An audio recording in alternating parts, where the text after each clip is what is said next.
Thank you for waiting. I finished checking your adventurer handbook. Here are your commission rewards.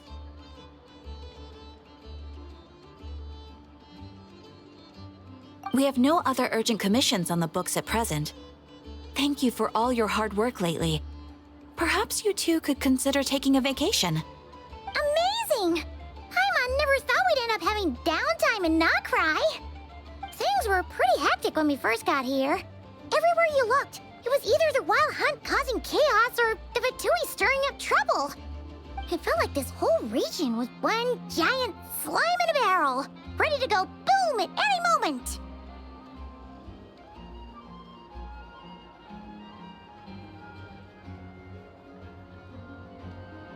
Sure have.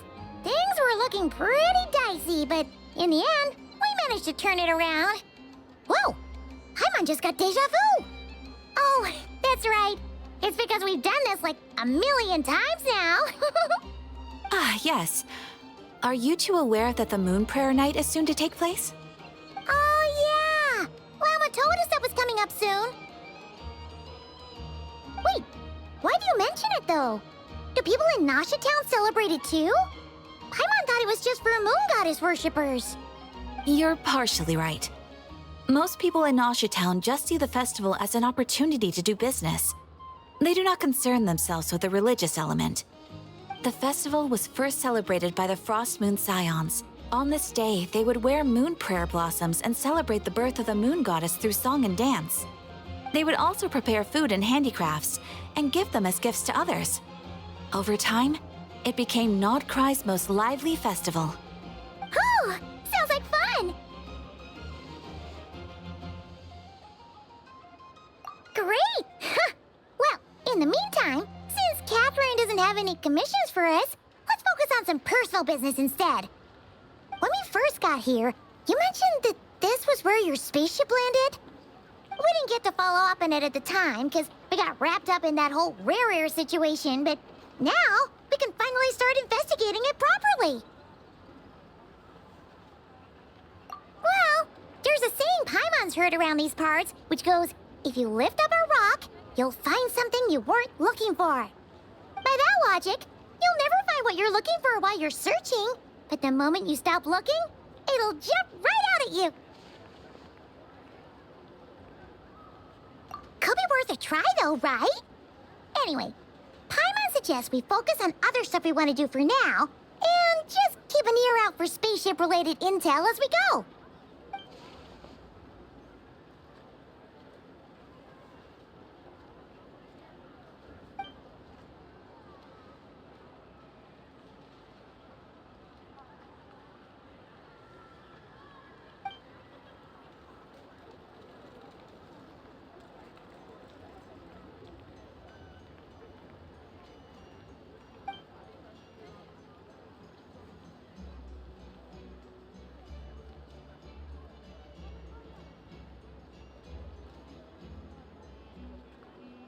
What's wrong? She looks super serious all of a sudden. Huh? Paimon gets why you'd be concerned about Columbina, but what does the doctor have to do with anything? Oh, that's true. And now that you mention it, we're definitely overdue for a showdown with the Fatui. It is weird that he hasn't shown himself this whole time. What could he be up to?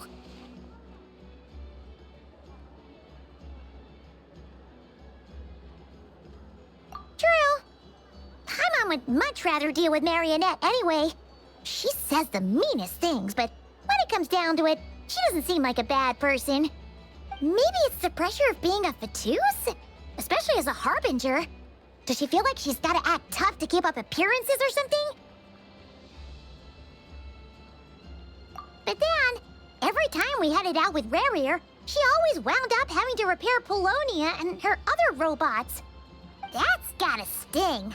Losing face always hurts more for people who care a lot about their image. She's probably still furious about it.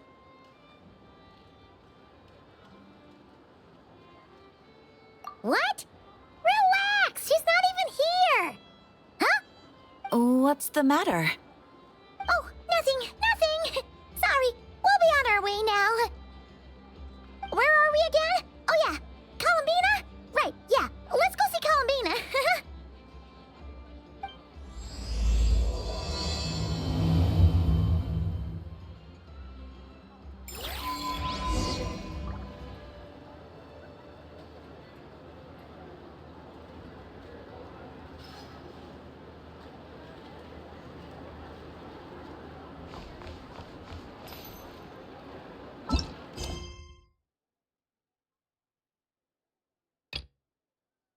Hey,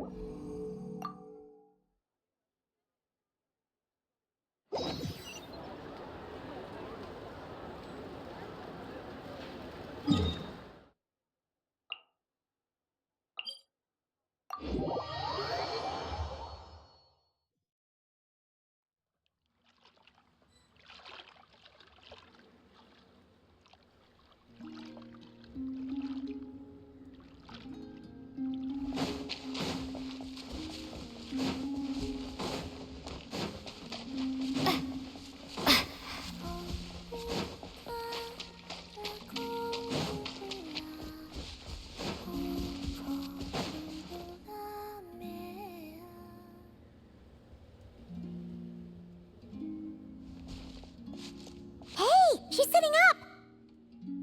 Is me sitting here a rare sight? No, we just thought you'd be resting. Perhaps I would have been, were it not for the sudden arrival of some unexpected guests. Not that I consider it a disturbance. After all, you are the only ones who are free to enter. Would it not be a little unfriendly of me to lie down while we speak? I didn't realize you put so much thought into little things like that.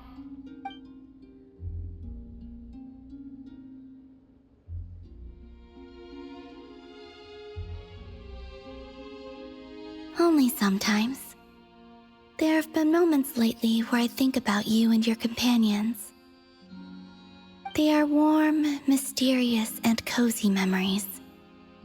Very few of my past memories are anything like that. They say that travelers return home bearing bags full of souvenirs. But my luggage was empty, and I believed it would stay that way. Return home? So, you're still planning on returning to the moon? Yes. This planet continues to reject me, reminding me that I do not belong here. If I remain in Teyvat, there will come a day that I disintegrate. And I don't mean reduced to dust or turned into food for the flowers. I mean, I will cease to exist entirely. All right then. Well, we're sure gonna miss you. But it sounds like we'll have to say goodbye. How do you intend to return? The moon prayer night is soon to arrive. On that day, the moon will be closest to Teyvat. The Kuvaki in this land will reach its peak at that time. I merely need to grasp the tide, and with relatively little effort. Oh, Paimon gets it! It'll work like a slingshot! You make it sound like she's gonna get blasted up to the moon. If I did that, I suspect I would crash into the false sky. I will be using a much gentler approach. But I do like the analogy. It's fun. You see? She gets Paimon's sense of humor. In the blink of an eye, the time has come to part ways. It does feel that way, doesn't it? Time seems to fly fastest when you are enjoying it.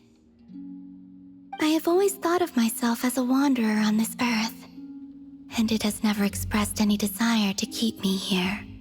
Yet, just as I plan to depart, it tugs at my arm. Is this a gesture of affection? Or is the world mocking me? Oh. Were you hoping I can answer that? Yes. You are a traveler, so you must have a lot of experience in this area. Then, what I would say is, enjoy the moment. That's right! Don't overthink it! Happiness is happiness and joy is joy! The point is to enjoy it, not analyze it! I see. Then what I would say is, even though I am very tired right now, I am still happy. I can't tell from the tone of your voice. Oh, really? You don't think I sound happy? I'm just kidding. I could tell you were in a good mood today from the moment we saw you. Ah, a joke. Albeit not a funny one. Anyway, I assume you're here about you-know-what. Give me your hand. Actually, it's not that. there's something else we wanted to discuss with you. Oh. Then, do you still want to give me your hand? Or not? Sure.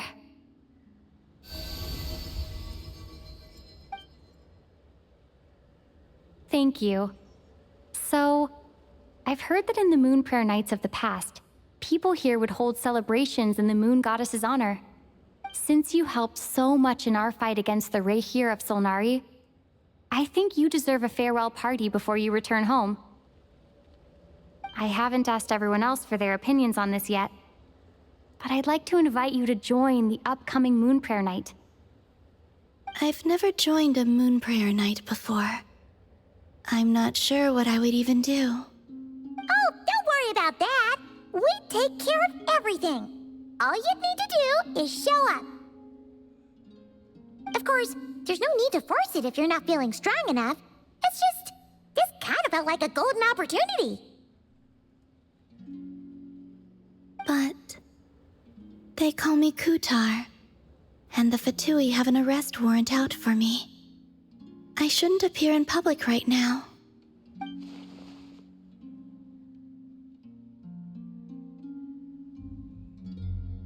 I'll make it work. You have my word. Yeah, we got your back. Well, she does. Paimon's actually not too sure what she's planning. All right, if you're sure. I will not refuse your invitation. I suppose it wouldn't hurt to pack a few more sights from this world into my suitcase before finally learning what my homeland looks like. Oh, if you see Lauma, please tell her that my answer to the question she asked me is neither yes nor no. Rather, it is, there is no need. That was kind of cryptic, but sure. Guess it's between the two of you. We'll pass along the message. Bye for now.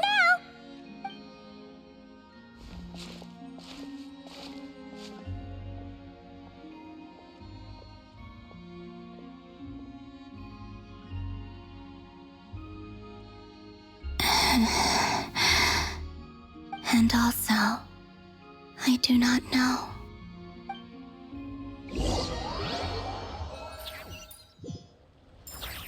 Since she's agreed to join the festival, let's go see who else wants to take part.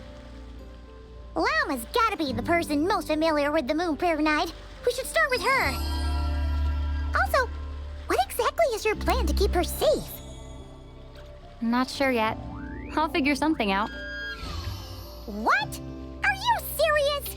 And Paimon even gave you her vote of confidence back there. When did you become so sneaky?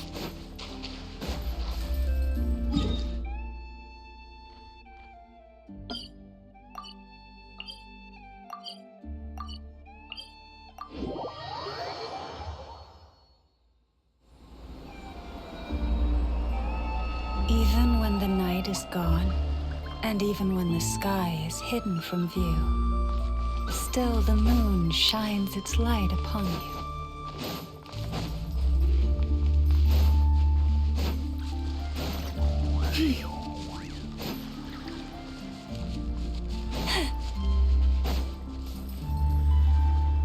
Hey, Lauma! It's us!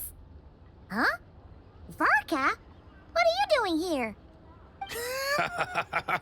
Beats me. I had a bit too much to drink last night, and when I woke up, I was on Hisi Island. Mr. Varka is helping to oversee Nasha Town's preparations for Moon Prayer Night. He is here to go over some details regarding the decorations and custom cloth designs. Right, yeah, that too. What do you mean, that too? Yes, celebrating this festival is a long-held tradition here in Krai. On this day, the crescent moon at the top branches of the verdant crest turns into a full moon, and the moon prayer blossoms bloom with a special radiance. Our people take these to be blessed omens. It's an especially welcome event coming off the back of all that nasty business with Rayhir. Everyone got put through the ringer recently, and now they're looking to turn their fortunes around. The big shots in town all agree that a big, lively celebration is just what we need to rebuild people's faith in this place. No wonder Catherine said that people weren't so bothered about the religious element. That's right. It's become more of a local custom by this point. The celebrations have little to do with whether the religious stories behind this event are true or not. Even the Frost Moon Scions are eagerly awaiting the coming of Moon Prayer Night, despite now knowing that their past beliefs were founded on a falsehood. That's fair. It's a bit like the Lantern Ride in Liyue. It's a chance for people to enjoy themselves, not debate the existence of the Adepti.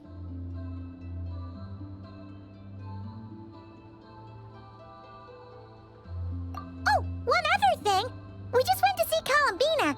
We went ahead and invited her to take part in the festival this time. Hope that's okay. Wait, so... you mean she agreed to it? Huh. That's quite a surprise. Then I suppose that she intends to return to the moon on that day. Oh, yeah! It's kind of a complicated process, but basically, it's like a slingshot. I understand. In truth, I had a feeling that she might make such a decision. Well, if Kuthar has decided to participate in the festival, we should prepare accordingly. Yeah, exactly. She was saying how it could be risky for her to show her face in public. We were wondering if there was any way we could hide her. Unfortunately, the people who carved the statues did an excellent job of capturing her likeness. It will be very challenging to hide a goddess whose face everyone is so familiar with. Darn! We may have bitten off more than we can chew here. Nah, don't sweat the small stuff. We can handle that. Huh? Are you saying you have a plan? Not as such, no, but the most important thing with a festival is to keep the mood light and your spirits up. You can't go preparing for a festival with those long faces. You'll never convince anyone to enjoy themselves. The Mondstatter spirit is strong with this one.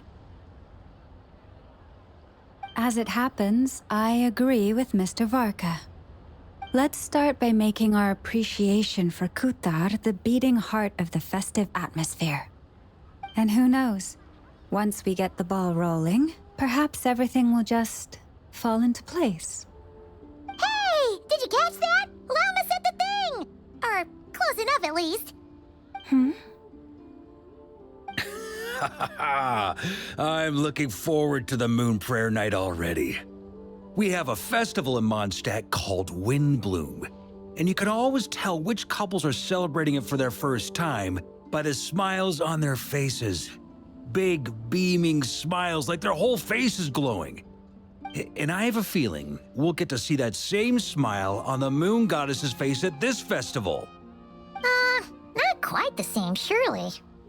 Anyway, I'll take care of business in the city, but I'll have to leave the decor up to you and the Frost Moon Scions.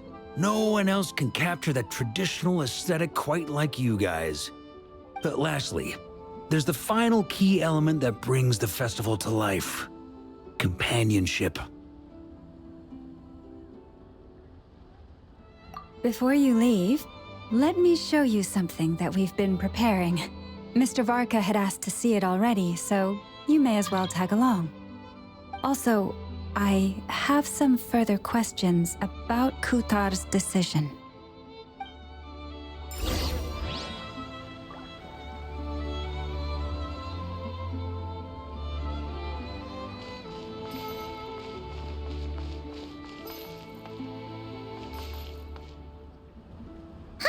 What's this? They sure look like they're having fun. I believe so. Kuhenki seem very skilled at playing drums like these, although I'm not sure where they learned it from. Maybe it's an innate talent? In their eyes, they're probably just playing with toys.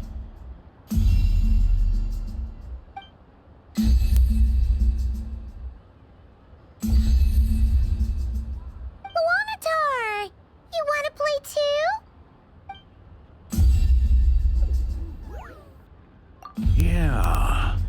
She looks more confused than anything. Maybe we can teach her next time if we get the chance.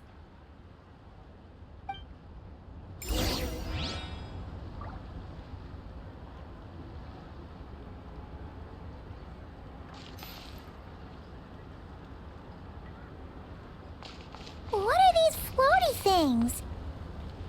Moon veils. We hang them from buildings in the city during the festival. When you look at the sky through them, it creates a lovely misty effect.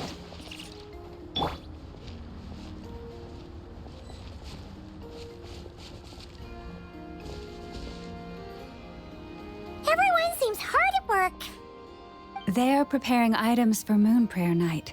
For instance, the sculpture being made over here, Mr. Varka and I were just finalizing the details of where it will be placed. Ah, there she is. I didn't know the finished article would be so large. Not to worry, though. All the necessary arrangements have been made.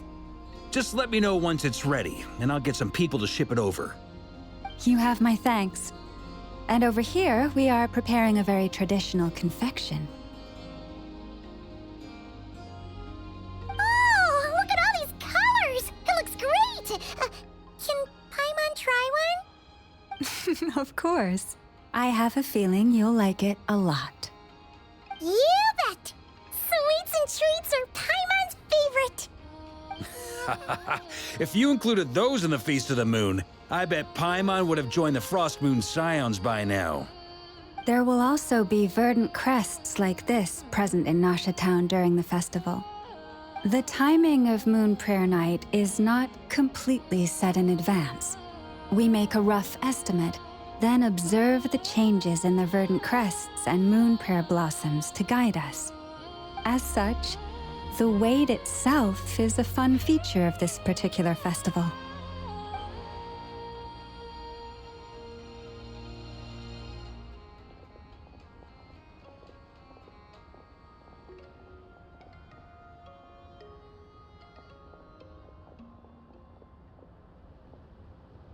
Let's talk here.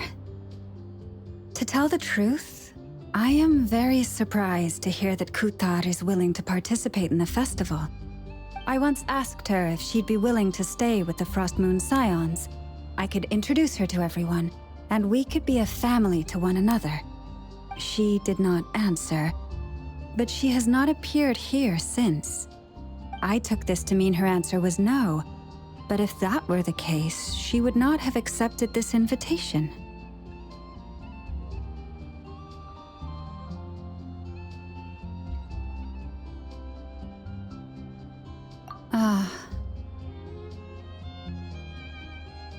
I see. Maybe she is right. Maybe the Frost Moon Scions of today no longer need a moon goddess. But my wish was not for her to come here and be worshipped as a deity. I simply wanted to offer her a place to stay. I'm sure she believes that showing herself here might invite Fatui intervention, and as such, she does not wish to cause us trouble. But what really pains me about all this is that this is her birthplace. She ought to belong here, yet no one has been able to grant her shelter. I think I'm qualified to weigh in here.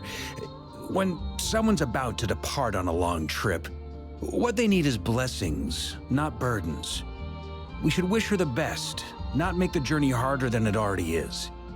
Anyway, she's agreed to attend, hasn't she? All we need to do is simply respect her decision. I see your point. Yes, she will soon depart after all. Our job is to leave her with some happy memories. Besides, who's to say her journey to the moon is a one-way trip? It's not like she can't come back and visit if she wants, right? Paimon agrees wholeheartedly. Festivals are all about having fun, so let's keep it simple. All right, I'm gonna head back to Nasha Town soon. Want to come with? I'm guessing you have some other folks to visit there. Sure thing, let's go! Bye for now, Wilma! Thank you all. Goodbye.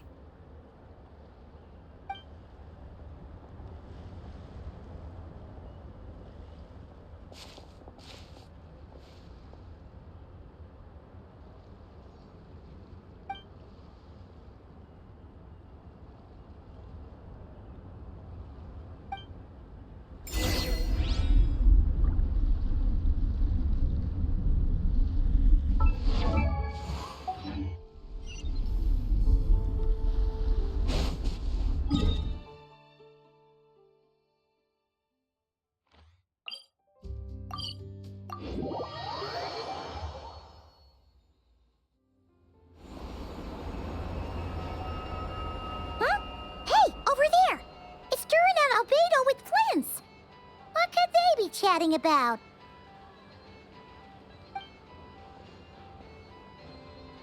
Your guess is as good as mine. Ah, Grand Master, and the Traveler and Paimon. Hello there. It's been a while. Perfect. We have some new volunteers for our investigation.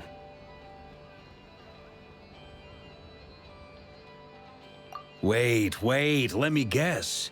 The righteous Lightkeepers are finally ready to hunt down the Abyssal Dragon? Haha. Yes, that too. Yeah, right. Oh, wait. Why does everyone keep saying that too? Well, to be precise, the facts match, but not the causality. Wait, so I guessed right? Half right. Don't act so impressed with yourself. Maybe I can explain.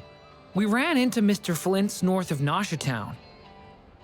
At that time, we just noticed a few abyssal creatures out in the wild, but the strange thing was, I didn't detect any traces of abyssal energy on them at all.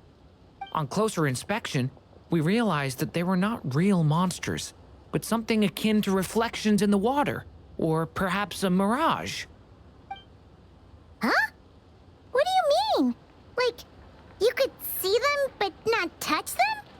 Exactly. It was very peculiar. They roared and tried to attack us, but we could not make any physical contact with them.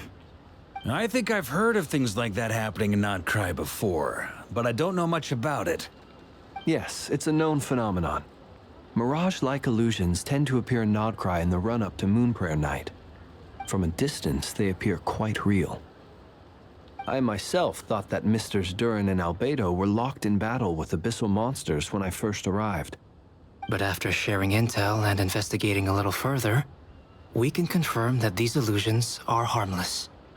There is no great cause for concern.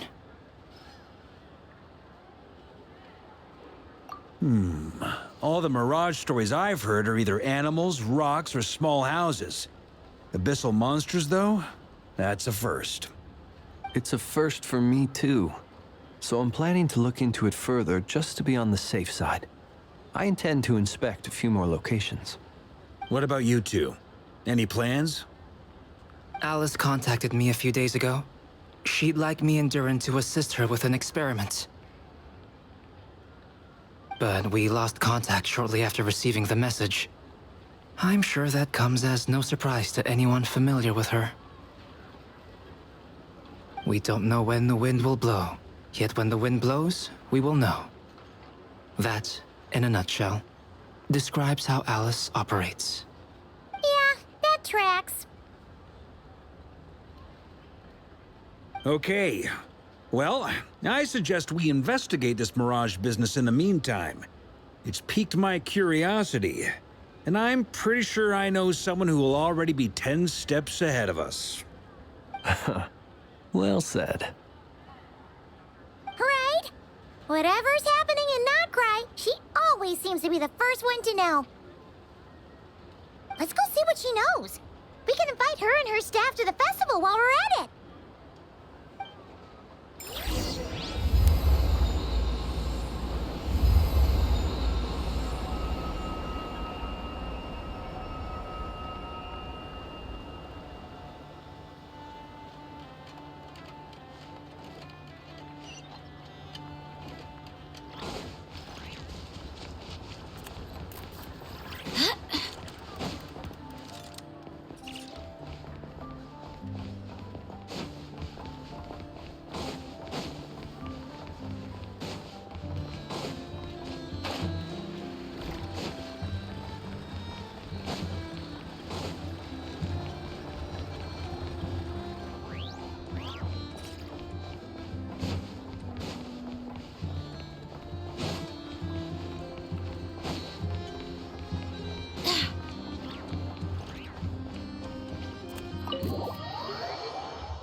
You're right, I have noticed.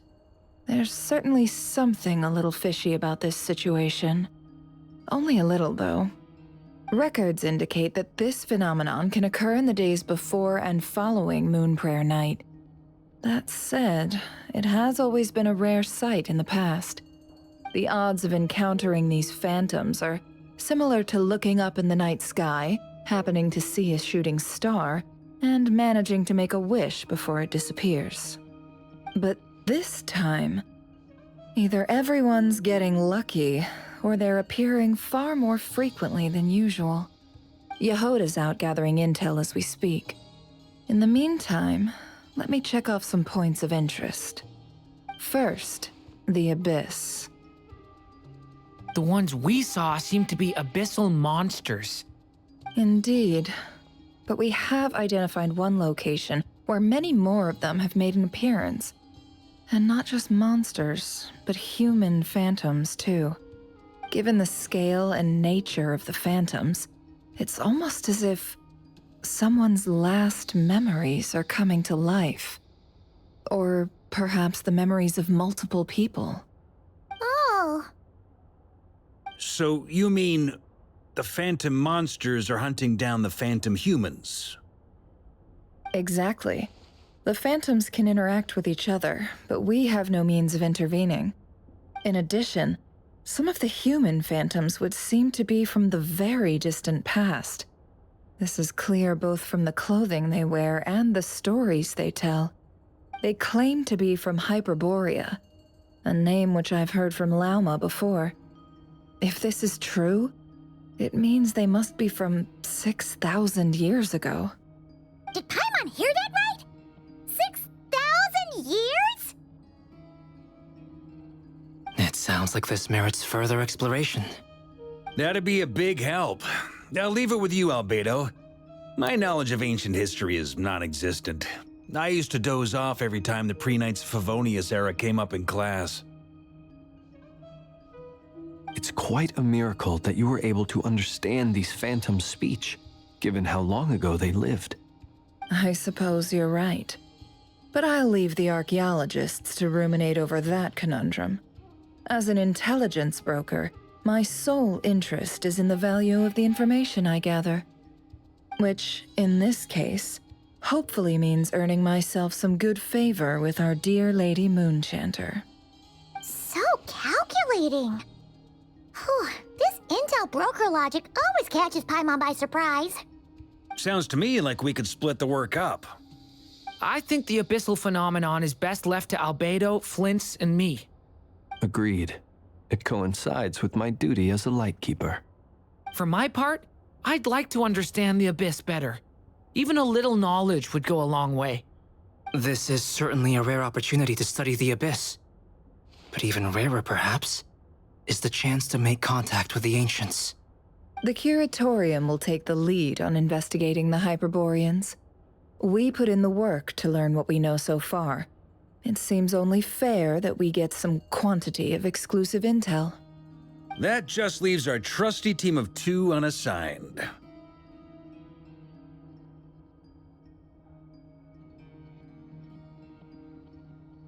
Since you became an honorary knight, of course. This was part of my grand plan all along. Oh yeah! By the way, we managed to convince Columbina to come to the Moon Prayer Night celebrations. Would you and Yehoda like to join too? She agreed to that? Huh. Quite an achievement. Never underestimate the traveler, I guess. I'd be happy to join. No point shutting myself inside when the streets are all decked out. I doubt any clients will be visiting during the festival in any case. And Yehoda loves a party, so I'm sure she'll jump at the opportunity. No, no, no, no, no, no, no, no, no, no! Way to contradict me in front of... Wait, no, that's not what I have bad news, boss. So many people. All right, everyone inside, quick!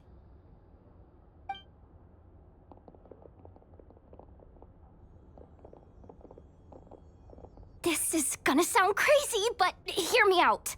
I saw one of those phantoms at Star Sand Shoal, and it was some sort of flying ship. Like a spaceship? That's gotta be the one you came to Tibet in. You said you saw the same thing through the moon marrow, right? Huh? You already know about it? Ugh, I thought I was gonna blow people's minds. Turns out I'm the last to find out. Wait, back up. You came here in a spaceship? Now my mind is blown! What's it like on the inside? Was it like flying through space? I want to know everything! Yep, exactly. Huge discovery. You're the best, second best intel broker in the world. After your boss, of course. Wow. Really? Well, I don't know if I'm all that, but... I guess that decides where we're heading next. Come on, don't look at me like that. I know the spaceship doesn't have anything to do with me, but you don't want to leave me as the only one twiddling my thumbs, do you? Please? Fair enough. You can tag along. In that case, let's meet back here to discuss our findings once we're done. I wish everyone a productive investigation. You too.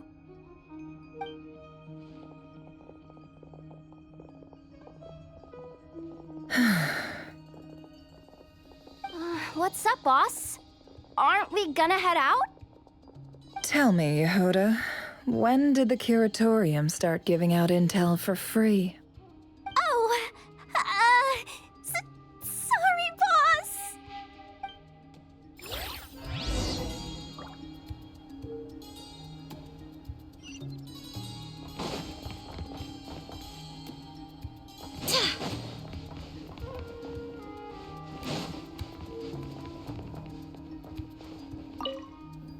We can't unshare information any more than water spilled on sand can be put back in the bucket.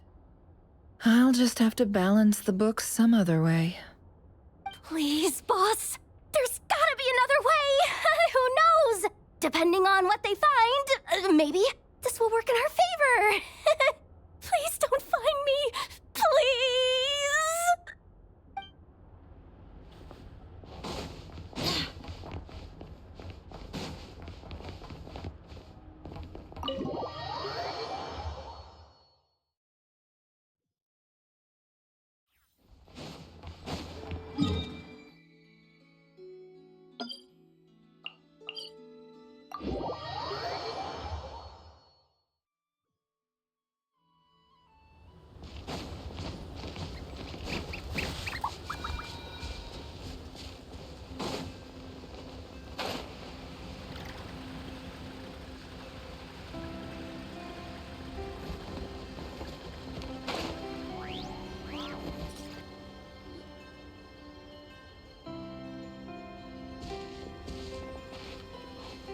Well, what do you know? Yehuda was right on the money.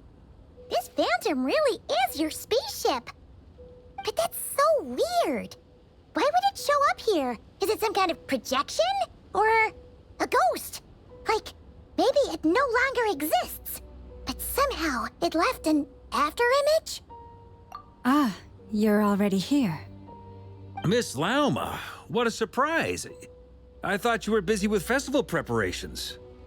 I was, until one of our people informed me that a strange sight had appeared at Star Sand Shoal. No one's ever seen something quite like this before. I thought I should see it for myself. Same here. Oh, so we heard that these things appear around the festival period. Any idea why that is? Unfortunately not. We have very limited information about them, since they can't be interacted with. And no human phantoms have ever made an appearance before now. The most we've been able to deduce is that these sightings appear to be connected to the increase in Kuvaki energy around this time.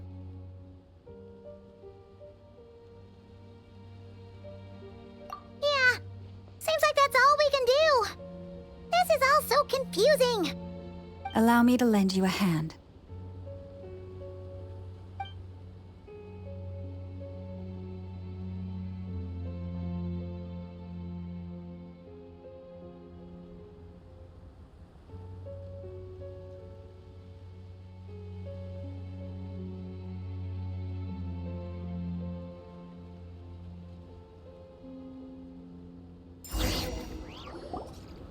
everyone. Our friend here should be able to provide us with some information. Is that a phantom Rhymehorn deer? I've heard about how the Frost Moon Scions live in harmony with the animals and can even communicate with them. That's coming in handy now, for sure. Okay. Yes, I understand.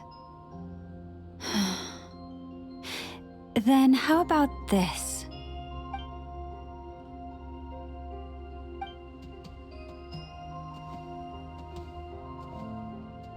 Oh, it's leaving. It appears to share our curiosity about this giant spaceship, so I asked it if it wouldn't mind investigating along with some friends. In return, I told it about some nearby spots where the wild fruit grows abundantly. We may live in a different era from these phantoms, but I trust that the terrain, climate, and ecology here are more resistant to the effects of time than some things are. Let's give them a moment and hope for the best.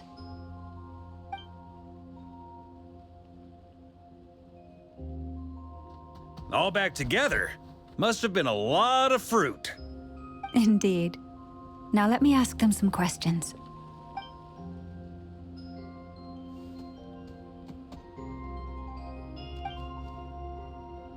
It did find a lot of wild fruit, enough for them to feast for a long while. This puffin circled in the air several times, but didn't spot anything out of the ordinary. Certainly nothing to do with the spaceship. Huh. Well, it definitely makes sense to get a bird's eye view. Indeed. Other than that, I was also thinking that the world these phantoms see is also different from ours. Oh, I get what you mean. The wild fruit exist in both times and spaces, but there might also be things that only exist in that space-time, which we can't see.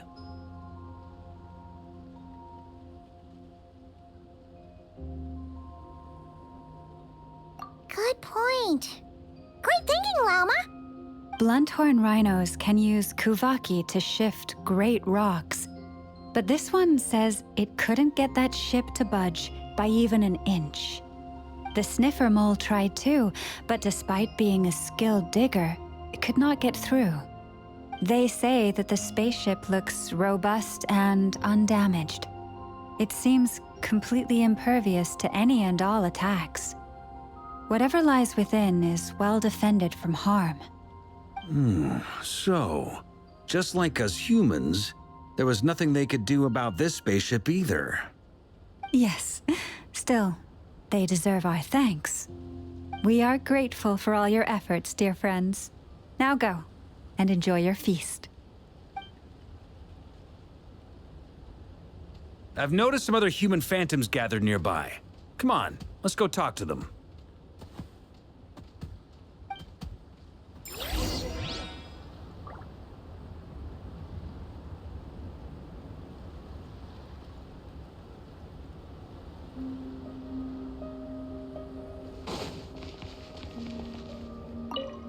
Those illusions and those people.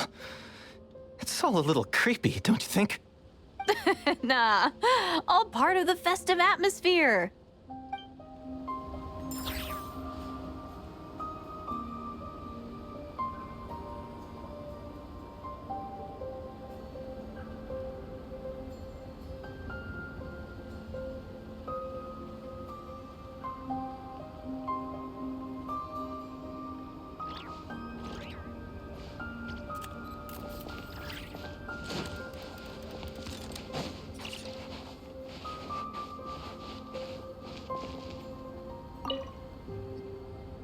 What is this thing?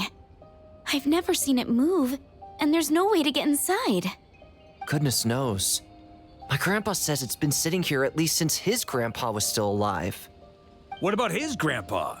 Did he say anything to your grandpa's grandpa about it? Huh? I don't know. In all likelihood, it was here back then too.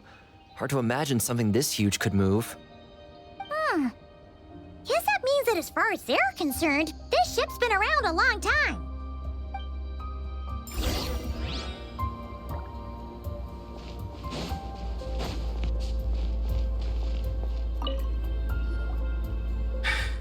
Come on, brothers. If we can get even a small chunk off of this thing, it's gotta be worth a fortune. Today is the day we strike it rich. Huh? You mean Paimon? Yes, brother, I shall join you. Let's make our fortune. We should go with them. What the? This thing is crazy tough. I can't even scratch it. What's it made of? Sorry, brother. Looks like we'll have to seek our fortunes elsewhere. Enjoying yourself? I was just seeing if I could influence this phantom's perception by playing. But nope, no dice.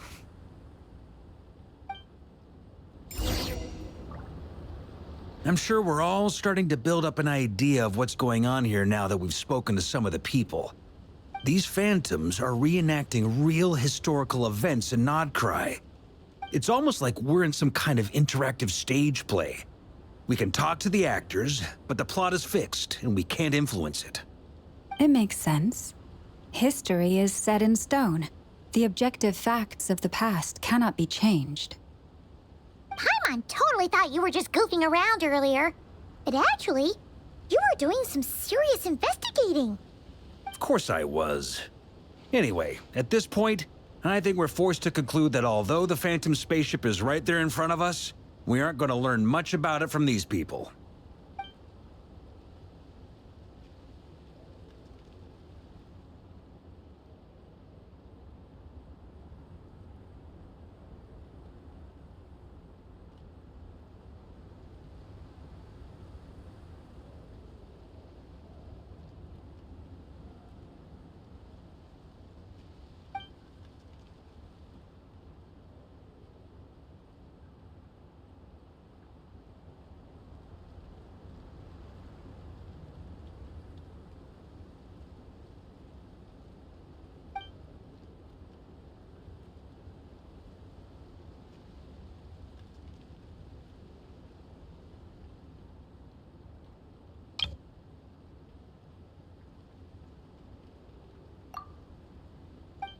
Don't be discouraged.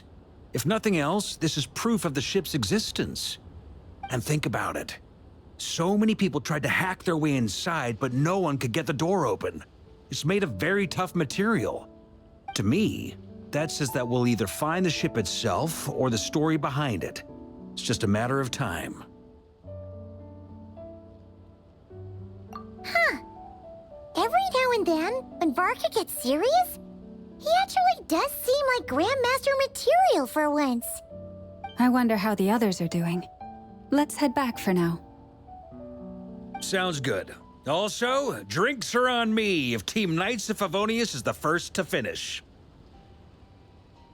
Wait, we have a team name now? Am I in Team Knights of Favonius as well? You're very welcome to join. We've even got a cathedral ready for you. Isn't that technically blasphemy? You wouldn't dare make a joke like that if Barbados was in earshot.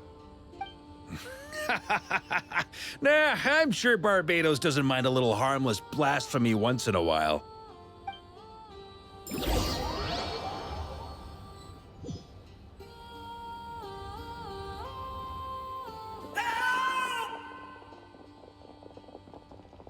Oh, no! Get away! Oh.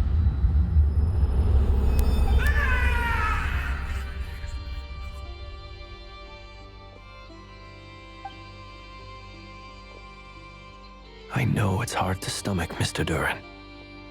But as I'm sure you've noticed, there is nothing we can do to intervene in that which unfolds before us.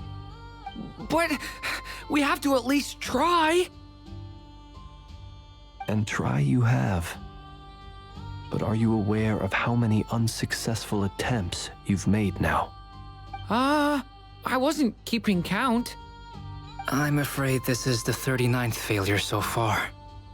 Or the 5th if we're only counting this particular victim. There are no indications that these phantoms may be altered in any way. You seem to have calmed down a little. I'll make us a fire. You should rest and have some water. Feeling any better now, Mr. Duran? May I ask a few questions? Be my guest. What exactly are we witnessing here? What happened to those people? My guess would be that we are seeing Nodcry during the Conrian Cataclysm. Would that be accurate? Conria. That is correct. As you know, once the Abyss senses even the tiniest crack, it floods in and spreads like wildfire. There was a time in the distant past when it permeated all of Nodcry, causing immeasurable harm. The people paid a terrible price to heal this land. Then 500 years ago, the whole of Tevat suffered an abyssal disaster. Once more, Nodcry was dealt a devastating blow. I see. In the face of the abyssal onslaught, all were like grains of sand tossed around by a tidal wave. Be they human, fae, or god. The moment you witnessed is but one drop in a whole ocean of catastrophe. All right. I guess that answers my second question, too. I wanted to know why there's nothing I could do to help them, and that's because what we are seeing is history. That would be my guess as well. As I understand it, history and fate are not all that dissimilar. The latter may be unseen to us, but both are immutable. Yes. Fate was determined long, long ago. I still have a couple of other questions for you, Mr. Flint's. You mentioned more than one abyssal disaster that has struck this land in the past. How can you be sure that what we're seeing is from the Conrian incident? And also, how are you able to stay so calm when you're talking about these events? From everything I know about you, you're not cold or ruthless, and you're not indifferent to the suffering of others. Alas, I am forced to show my age. I must be 600 or 700 years old by human measure. Wait, so you... One is not easily moved by history when one has witnessed the truth firsthand. I'm sorry. You needn't apologize. Your passion is a good thing to have. Treasure it, because someday you may find it in terribly short supply. Now, at the risk of offending you, I have a question in return. Your curiosity toward the Abyss, is it born from hatred or because you sense its call? I only ask because I kept a fragment of Rarir's body in my lantern for a short time. Specifically, his heart. So I know what a burden it can be to carry the Abyss with you. And I hear its power growling from somewhere within you. In my eyes, your mere existence is a miracle. My honest answer is... I don't know. I don't think I have the confidence to say for certain. What I will say is the Abyss is not the only issue that haunts me. Even before I became who I am today, the question dogged me constantly. Should I even exist at all? My doubts remain unresolved. But when we fought Rarir, something became a little clearer to me. Sometimes it is the darkness within us that allows us to achieve the impossible. I certainly got the sense from your 39 attempts that you were trying to achieve the impossible. It sounds like you've resolved to see the truth for yourself. Absolutely. In that sense, he and I are quite similar. Then I wish you every success. I look forward to the day of your transcension. Well, if everyone's caught their breath, I suppose we should head back. Oh, and one last thing. I'd appreciate if you kept our discussion about history a secret.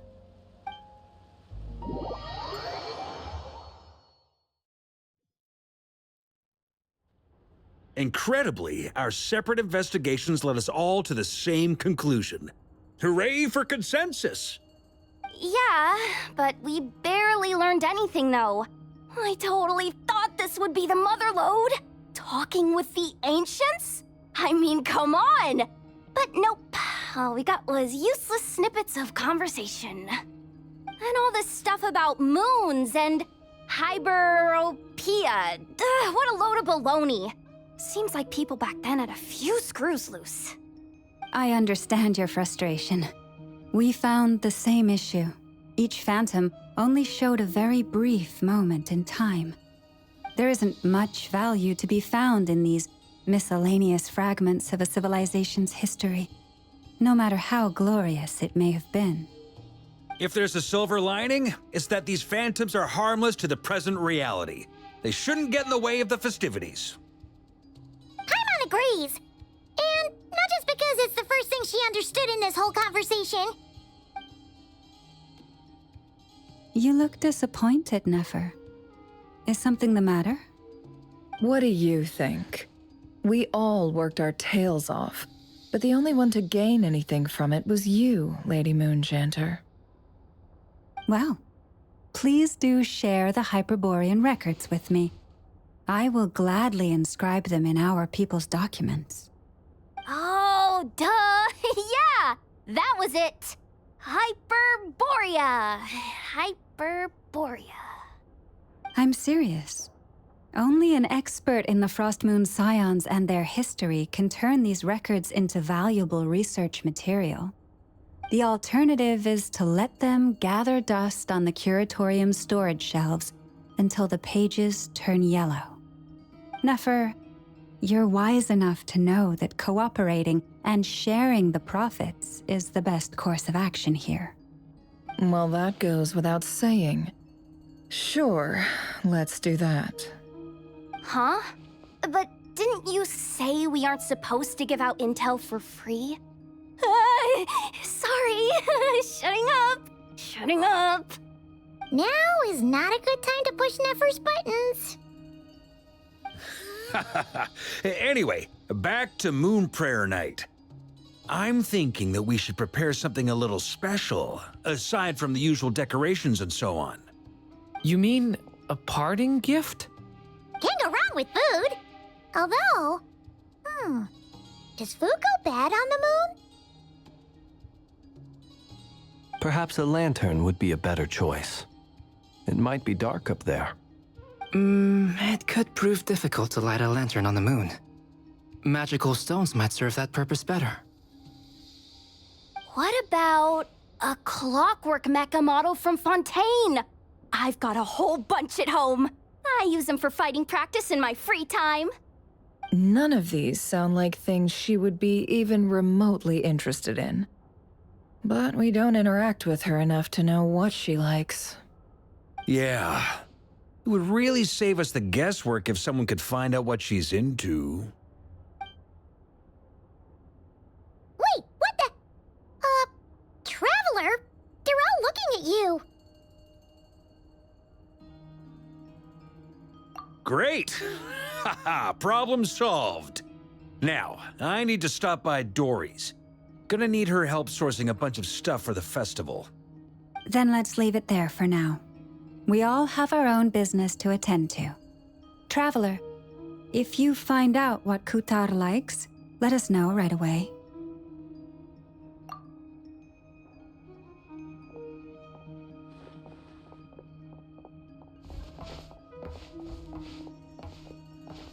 Is something the matter?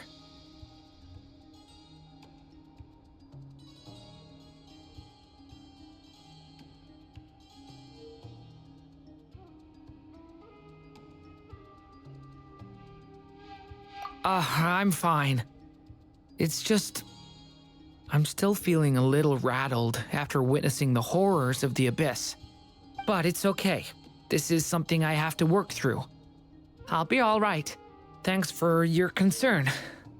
Well, don't put too much pressure on yourself. If you ever feel like something's wrong, physically or mentally, we're here to talk.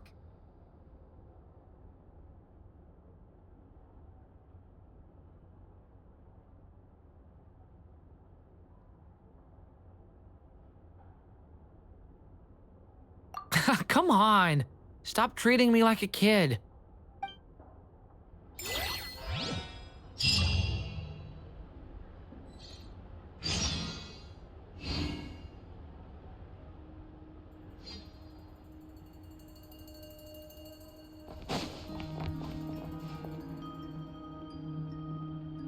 which is why we need a lantern guaranteed to work on the moon. Yes, I have a few ideas, but the lantern itself is the easy part. The real issue is how little we know about the lunar environment. Wait, you two are serious about this? Let's just say I'm intrigued by these shining magical stones that Mr. Albedo has mentioned.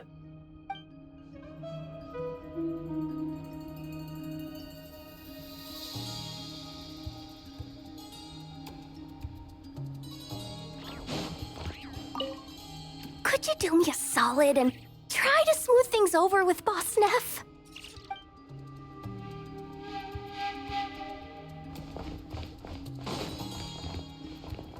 Miss Lauma, would you accompany me into town?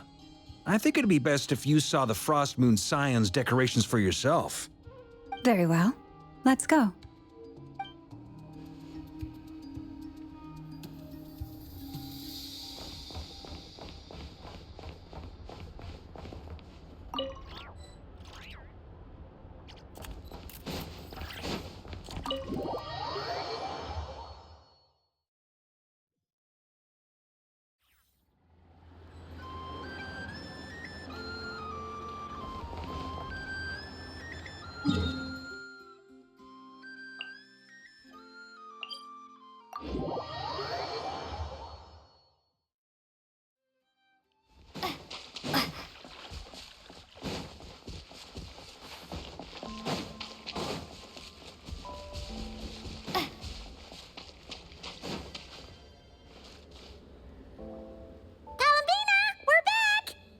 Huh?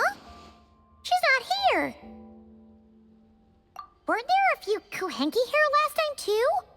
Where did they all go? Walkies? For Kuhenki? You're not pets, you know. Oh, well. Looks like we just came at a bad time. Let's try again tomorrow. There's still a few days until Moon Prayer Night, so we're in no rush. Besides, she needs time to rest anyway.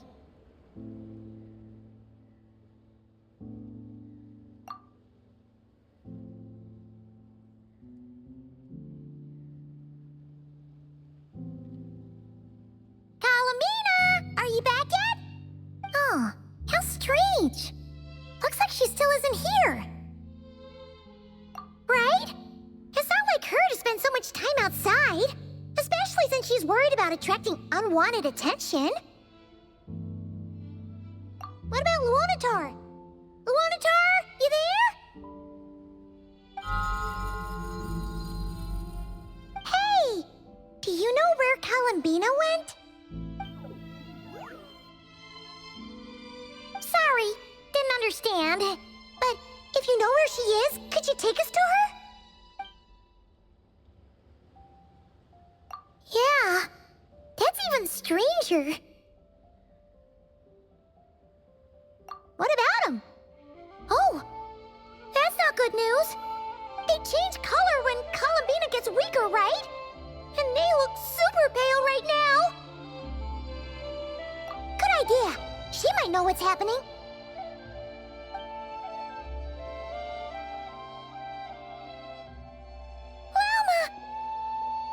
Ah, it's you.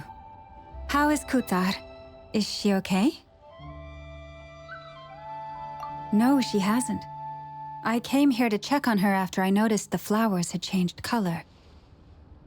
Based on past precedent, she must be very weak right now.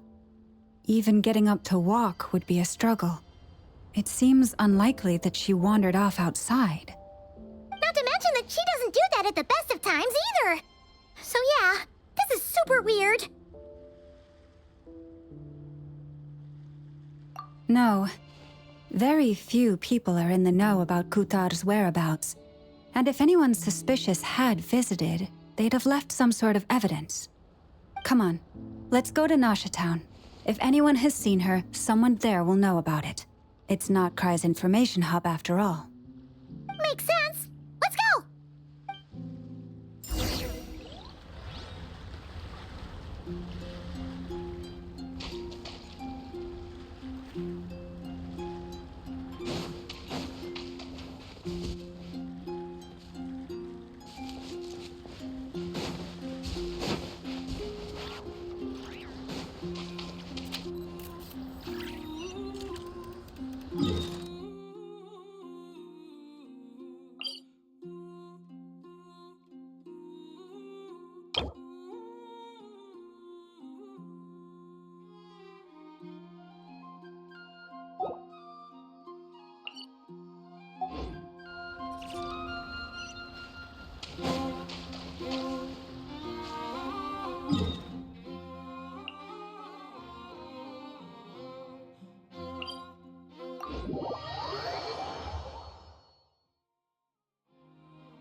suspicious.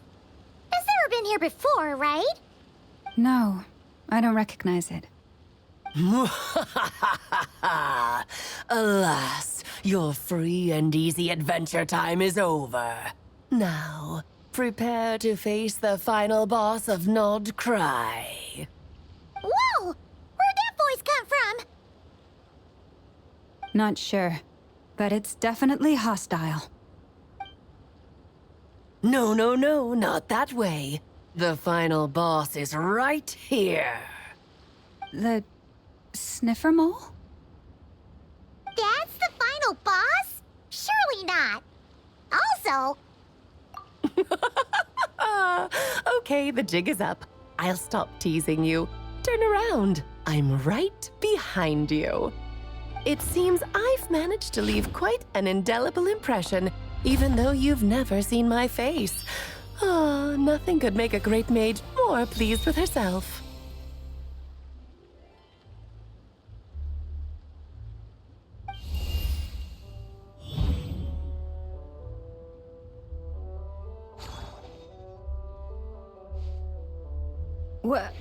What is going on? I've heard that all the big shots in Teyvat have long, wordy titles that stun people speechless when they make their entrance. Unfortunately, none of them are affiliated with the Hexenzirkel, and we ourselves keep a very low profile. The notorious name-dropping doesn't quite work for us. Still, I, for one, think I'm really quite amazing. So that didn't stop me from coming up with a title anyway. Alice! It's really you this time? Not a lantern or a Dodoko, but Alice in the flesh? Oh, that's right. So, what do you think? How does it feel to finally meet me? You look like... Oh, that's the first thing you thought. A little surprising, but that actually makes me very happy.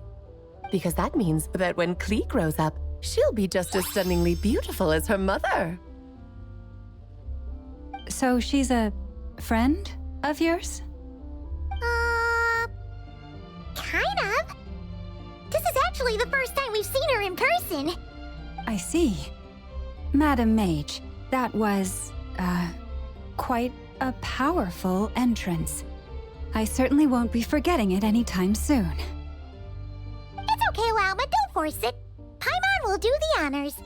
This is Alice from the Hexenzirkel. She's a friend of ours. And of Arcus, too.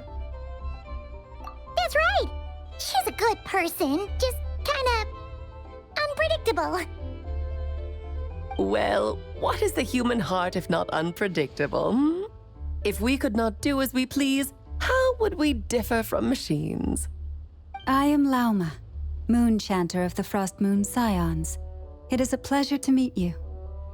Oh, I know. Before you got here, I spent a good, 15 minutes getting up to speed on Nod Krai's present situation.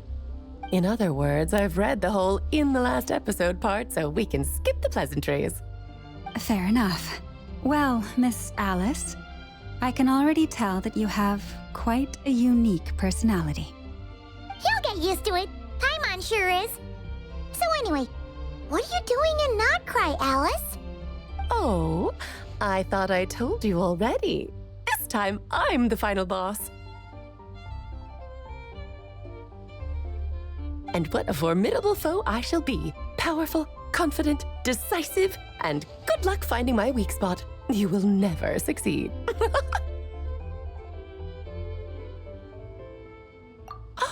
Oh, drat! My one weakness, and you found it in an instant. Fate has been dealt a devastating blow. Thus falls the great Dodo King. Why are you playing along with this nonsense? For funsies, of course. What's wrong, Paimon? Are you disappointed in me? Am I a gigantic letdown? No, it's just... you seem like a busy lady.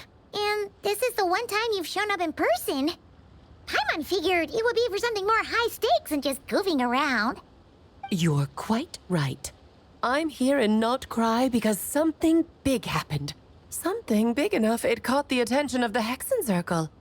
It concerns the 3 moons, Tevat's borders, and of course, the moon goddess you are currently searching for.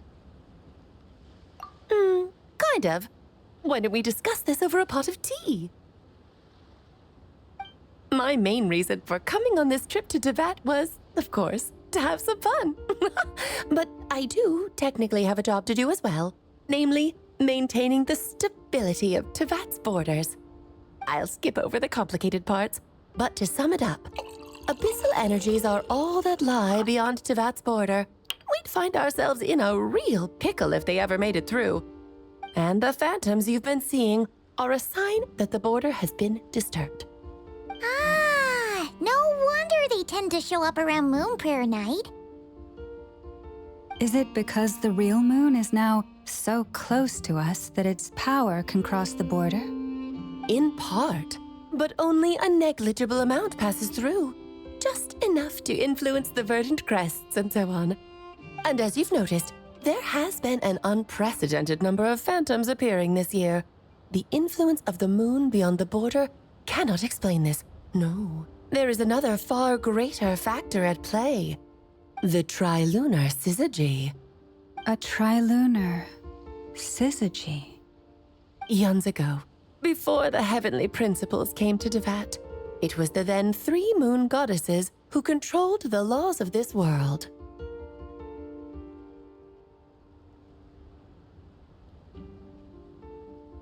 Oh, that's exactly it! The 3 goddesses split these powers amongst themselves, promising never to consolidate them into one singular body. This was meant to keep the world stable. But, fast-forwarding to the present, the eternal moon's marrow is with you, while the iridescent moon's marrow, which should never have appeared in this world, has been retrieved. Add that to the presence of a moon goddess in the flesh and... the power of all 3 moons is gathered here in Krai. There hasn't been an event like this since the War of Funerary Flame. And it's having a noticeable effect on Tevat's borders.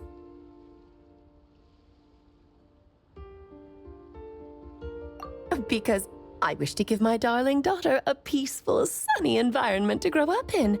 Is that a good enough reason? Kinda sounds like you're dodging the question, but it does make sense. Well, that's one reason anyway, and the most important one. The others are a little complicated to explain.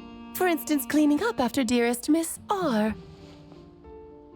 Albedo could tell you more about that if you're curious, but right now, I have a more important question to ask you. Why are you collecting the moon marrows?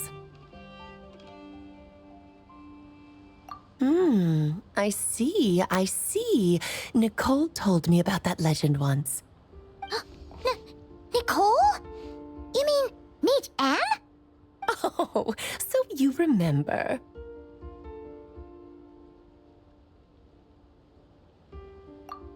Yes, of course.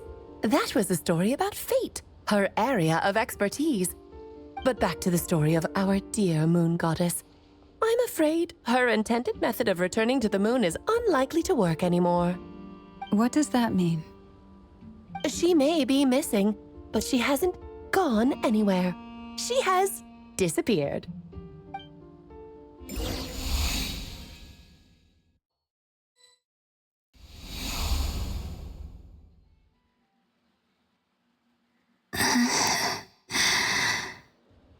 My body is so heavy. Wait, no. It's my mind that's heavy. My arms and legs are as light as a feather. What's happening to me? I feel drowsy, like I've been asleep for too long. Is it daytime or nighttime? Is the moon out? I think I'll go for a walk.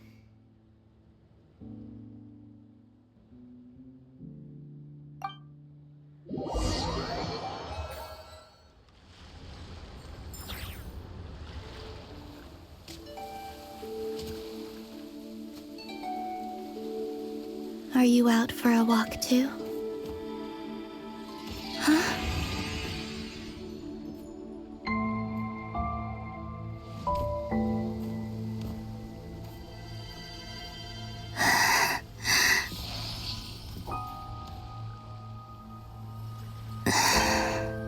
The day has come at last.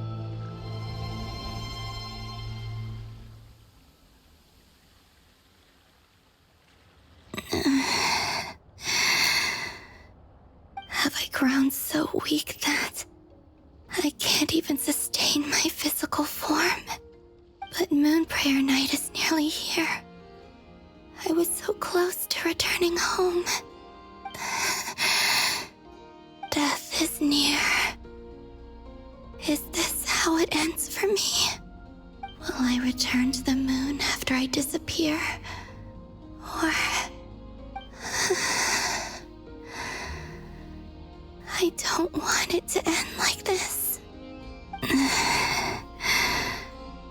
So far, at least, I still exist. Even if not physically, I can still feel. But as my power wanes, I'm sure that too will fade. I suppose I might take one final look at this world. The world where I was born.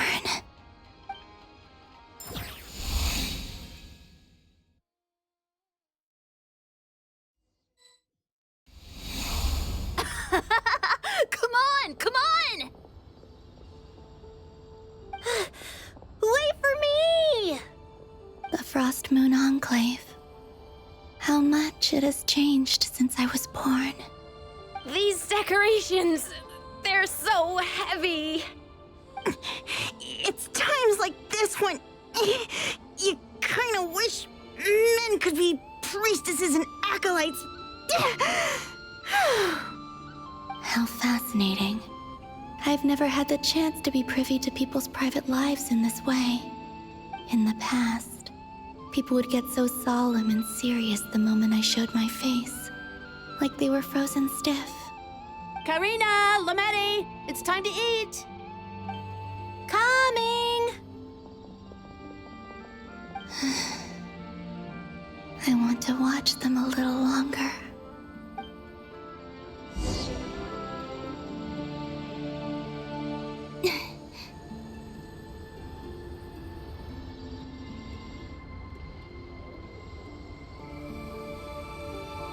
So just fill these balloons with air, right?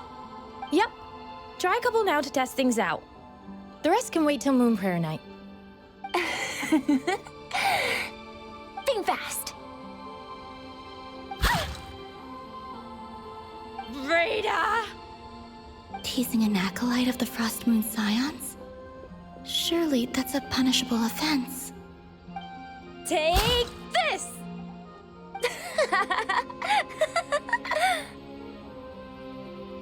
Huh? All right, enough horsing around. Lady Lauma gave us a task. We should get back to it.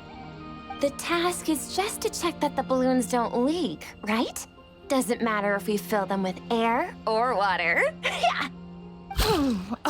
Okay, you got me there. And you got me there. But still, we can't use all the balloons before the festival even starts. We won't use all of them. And as long as Lady Lauma's trusted acolyte doesn't snitch, this can stay as a little secret between friends. A couple more can't do any harm, right? Oh, you menace. Then, think fast! Is pumping a balloon full of water really so much fun?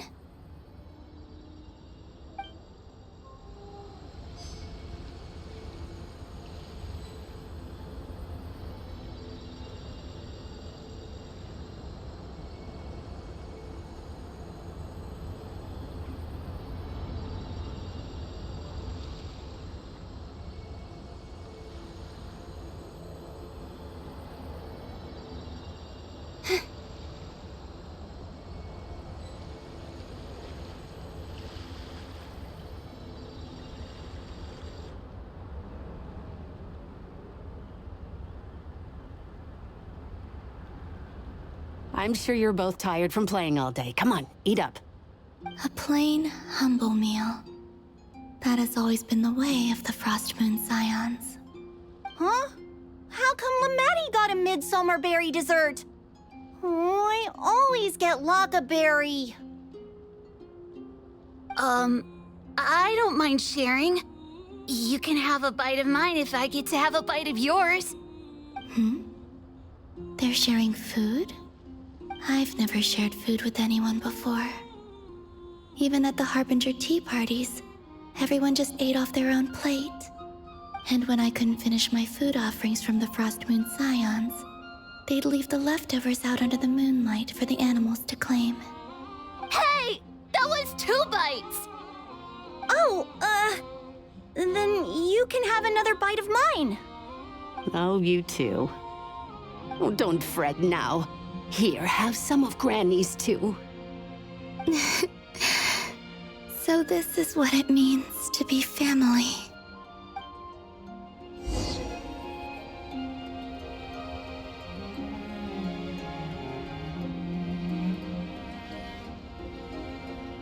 I'm seeing so much that I'd never usually get to see.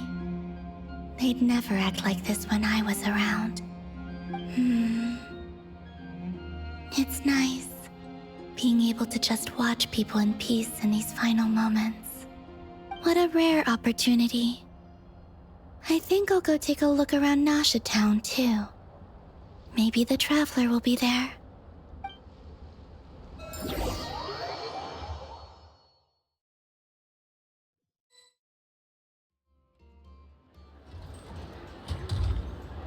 After the War of Funerary Flame, the Moon Goddesses were no longer recognized by Teyvat. They lost the whole foundation for their existence. That's why the Moon Goddess's strength is fading. She cannot withstand the world's rejection of her. To be more pedantic about it, the Moon Goddesses did something to offend the heavenly principles, and that's why they were ousted. Something of a recurring theme in Teyvat's history. Theoretically, speaking so candidly should put me in their crosshairs too, but they can't tell me what to do. I'll say whatever I want. Anywho, the Moon Marrow energies were but a drop in the bucket for her, and that battle against the Ray Hair of Solnari only weakened her further. Fortunately, it happened close enough to Moon Prayer Night when the Kuvaki concentration here is high. That's the only reason she managed to survive this long. What do you mean, fortunately? You said she disappeared. We're too late.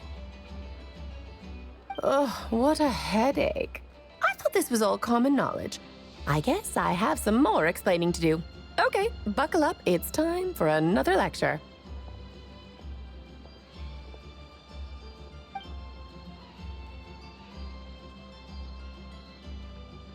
Now, I said earlier that the Moon Goddesses lost the foundation for their existence.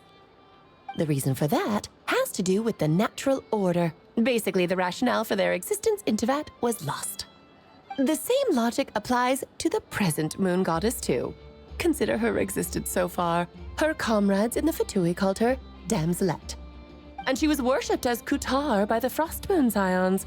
But these connections have now been severed, whether by her hand or yours. So, the rationale that once sustained her existence is now gone. Wait, we did that to her? Oh, well, strictly speaking, yes. But let's not start pointing fingers, shall we? I'll only end up as the big bad villain, and that's not the kind of final boss I want to be.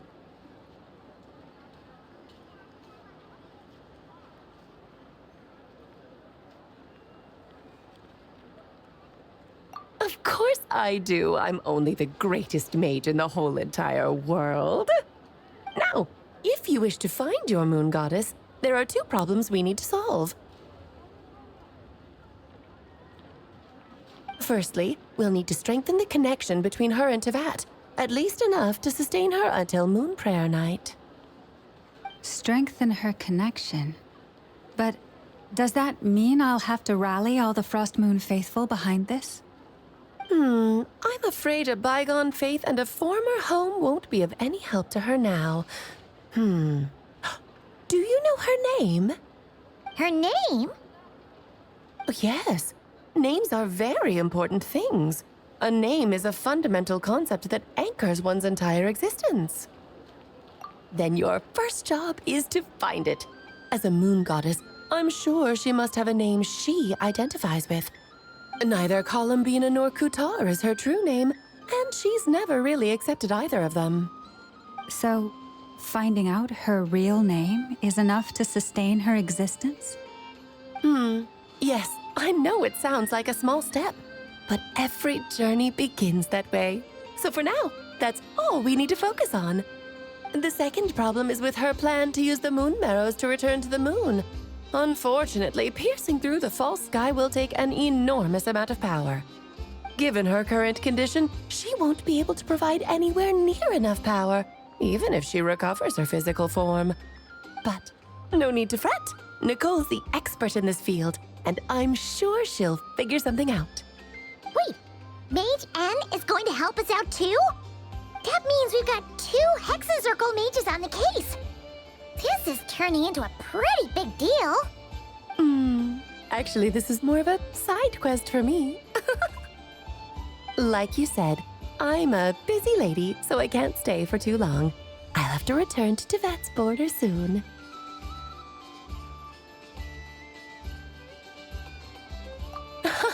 That's the upside you get for looking out for my little Klee. Hopefully that will incentivize you to carry on keeping her company in the future. Anyway, jokes aside, you'd better get moving. It will take quite a miracle for the moon goddess's consciousness to hold out till moon prayer night. Oh, I suppose I might as well tell you where Nicole is before I leave. Off you go now. Time to meet your new friend. Oh, yes, and a little suggestion. Don't forget to mind your heads. What? I wonder how Durin's doing. I should really go see him before I head back. You really are super busy. I most certainly am.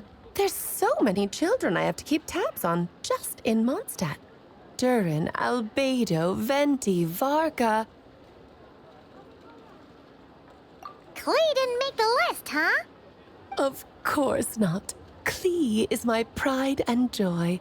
I have no qualms about her, because she's the best child in the whole wide world. Yep.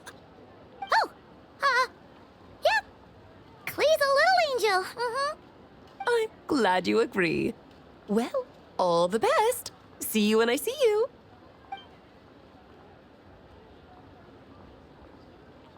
She left in a hurry.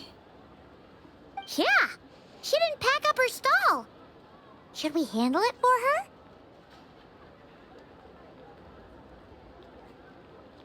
I must say, I'm now very curious about her daughter. Klee, wasn't it? What's she like?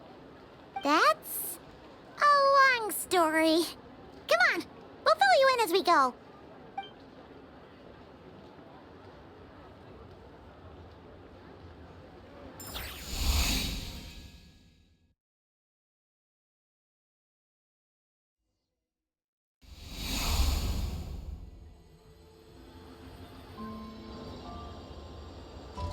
What a lively place. I've never experienced Nasha Town like this before. Hey, you old geezer! Your hammer's rusted through! Who are you calling old geezer? Are they quarreling? I'm looking right at him! You've really gone downhill since giving your daughter free rein in the workshop. Can you even swing a hammer anymore? It shouldn't take you days just to fix a single chair. You might as well use that hammer to massage my back for all the good it's doing. Don't run your mouth, or you'll get a back massage that'll put you in bed for the rest of your life. Look, the materials haven't arrived yet, all right? You know how busy it gets in the days before moon prayer night. I'll bet you send all the materials to your little princess. Blood's always thicker than water, huh? All right, you've made your point, Uncle Koski. As soon as the materials arrive, fixing your chair will be the #1 priority. And Dad, if you've got time to chat, why don't you lend me a hand, See? Lolka knows what the score is. I guess they're friends. But the way they spoke to each other was so ugly. Then again, it wouldn't be the first time I've seen something like this. Columbina! Sing outside my door in the middle of the night one more time, and I'll unscrew your vocal cords. You hear me? Oh, Zandrone. So that was her way of trying to be friends with me. What a pity. I won't get the chance to say any ugly things in reply.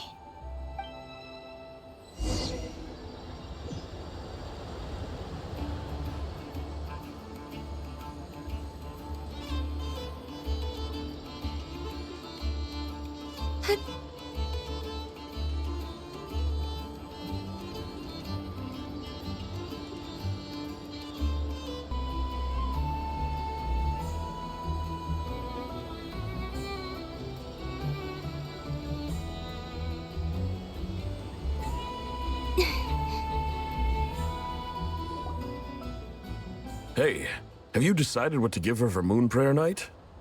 I sure have. She's gonna get the surprise of her life when she's least expecting it. Then I'll whip out the ring and pop the question. The surprise of her life. What a fun turn of phrase. Cool, I get the picture. You can spare me the gushy details. Ooh, looks like we have a customer. Hello there, ma'am. Would you like some Moon Prayer Night candy? Huh? Is he talking to me? Can he see me? Here you go.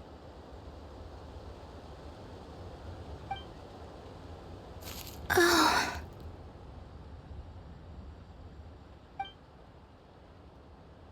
Come back anytime. Right. Now, where were we? I don't know why, but I still held out hope.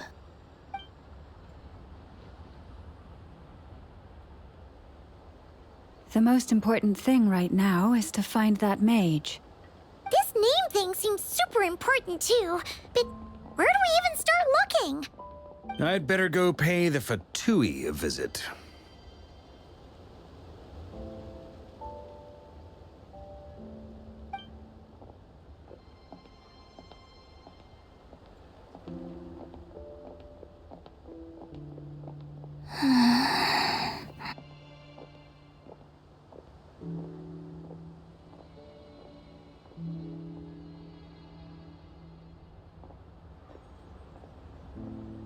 Columbina?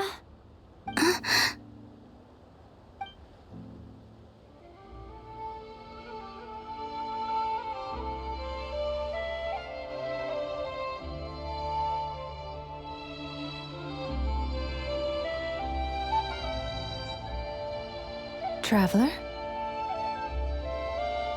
Let's go! This is no time to be spacing out!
Where are they going? They mentioned a mage and...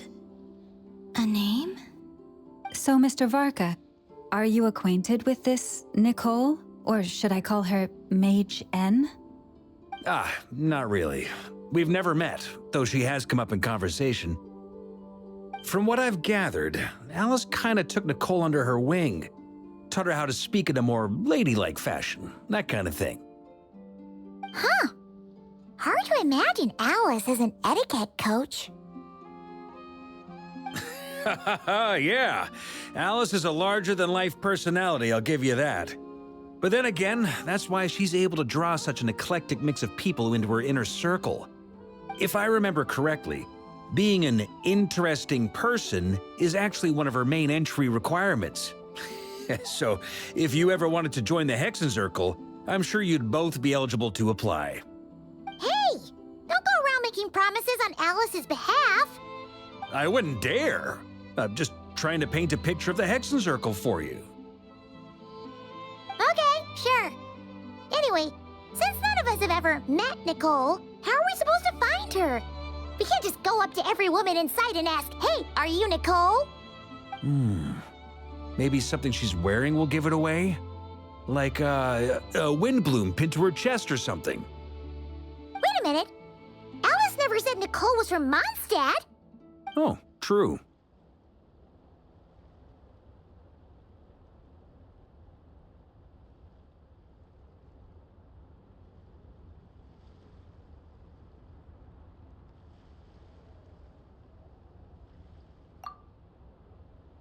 That would be this young lady, then?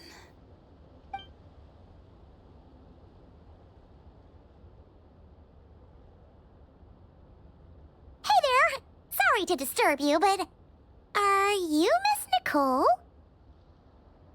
Varka, Knight of Boreas of the Knights of Favonius. Alice might have mentioned me before. Ah! Have we got the wrong person? Sorry. Well, this is awkward. When I shook my head, I meant, no, Alice hasn't mentioned you before. Huh? Where is this voice coming from? My apologies.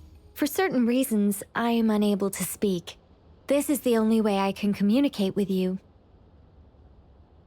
It might take some getting used to, but I hope you can understand. Hey, it's fine. I'm more shocked by the fact that Alice never speaks about me. I mean,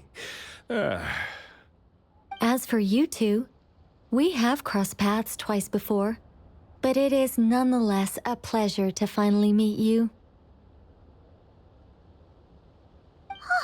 It's really you! Thanks for all your guidance in the past! You're quite welcome. This time, things are different. We have reached the unwritten pages of the story. You might say that we stand at the crossroads of fate.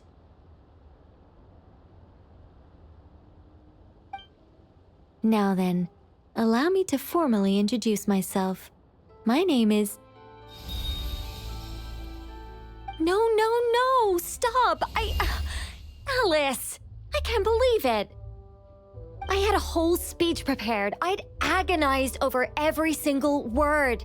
She always picks the worst moments to ruin other people's plans. I'm so sorry about that. Alice took the liberty of devising some bespoke self-introduction magic for each member of the Hexenzirkel. But I could have sworn I deleted all of the triggering conditions for it. How did it bypass everything? Oh gosh, this is so embarrassing. This is a very different side of Nicole than what we're used to. Is she not used to face-to-face interactions? Don't worry about it. We've seen that introduction magic once already, so it wasn't too much of a shock. Please go on, Miss Nicole. We'd love to hear what you have to say, or, well, communicate. Huh? Are they talking to this lady? But... Will you all promise to forget that horrendously embarrassing introduction? sorry, embarrassing. When?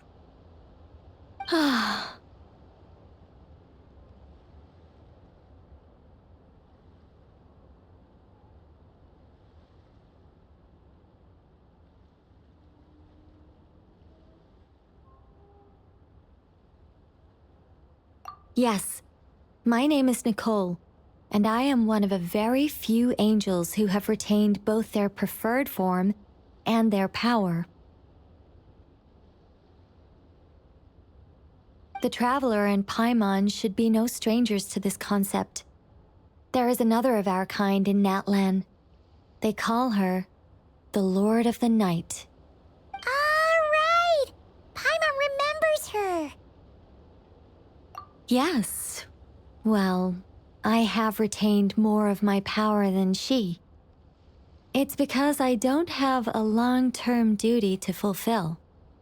To be more specific, no.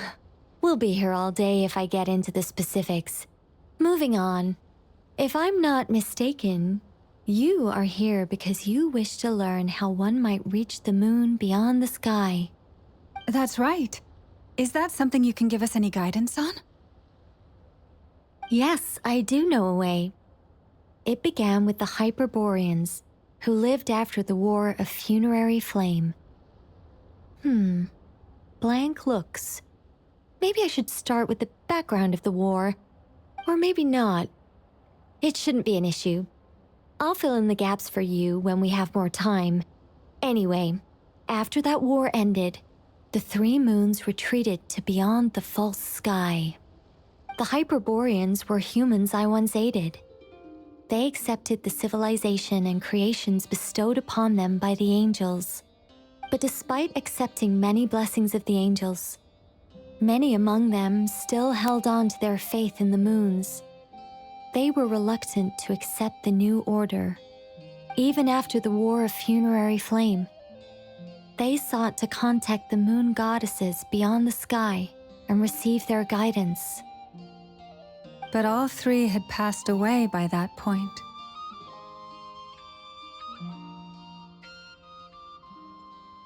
This mage has a unique method of communicating.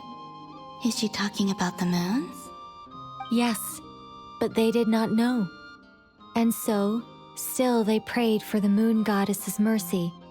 After building titanic structures that consumed vast amounts of Kuvaki, at last they glimpsed the moons and heard their voices. But of course, they were gravely disappointed. For it was then that they realized the three moon goddesses were dead. Oh, that's such a sad story. It is. Humanity was in a very sorry state at that time. The angels who had once aided them were gone, and the War of Funerary Flames had left them homeless and destitute. Just a second, I gotta ask. How relevant is all this history to the task at hand? Well, I mean, it's... Okay, it seems we've drifted into irrelevant narrative waters. It's been a while since I've had the chance to speak inside someone's head. As soon as I got started, I lost control and the words just flowed out like a waterfall. What I'm trying to say is... Right, yes, that's it. The relevant part is the ritual created by the Hyperboreans. The fact that they bypassed the false sky and saw the true moons implies that they successfully built a connection between Tevat and the outside world. Which means, with enough Kuvaki and a sufficiently stable connection, it should be feasible to send one person over the border. Okay, so they built some kind of portal? Oh, yes. A portal. Yes. Is something wrong? You sound disappointed. I just didn't expect you to summarize it so well. It turns out I could have said all that in one word, if only I'd managed to think of it. No, please, it's fine. This is invaluable knowledge. I'll be sure to record and preserve everything in writing.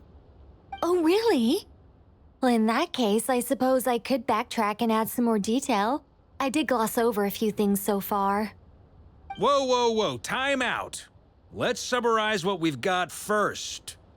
The Hyperboreans were the last ones to use this method, right? So we somehow need to find whatever structure they built and make sure there's enough Kuvaki to power it up. Luckily, we have the moon marrow of both the eternal and iridescent moons, so we're all good for Kuvaki. Which means the key issue we need to focus on is finding the place. Am I right so far? Yes. Although I expect the structure is long gone by now. That said, what if we could take advantage of the phantoms to travel back to a time when it still existed? Well, travel back isn't quite accurate. It's more like we'd be creating a handshake between 2 points in space-time. We wouldn't even have to pick a time when it still existed. It could just be a time when it still appeared in phantom form via projection, or we could project our own phantoms, fold them together at...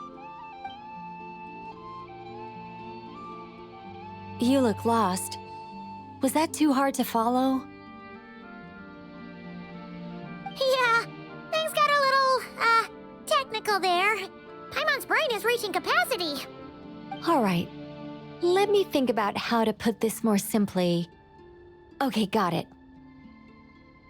Over the next few days, I'll search for phantoms that we can use. Once I find one that meets the criteria, I'll let you know and we'll regroup.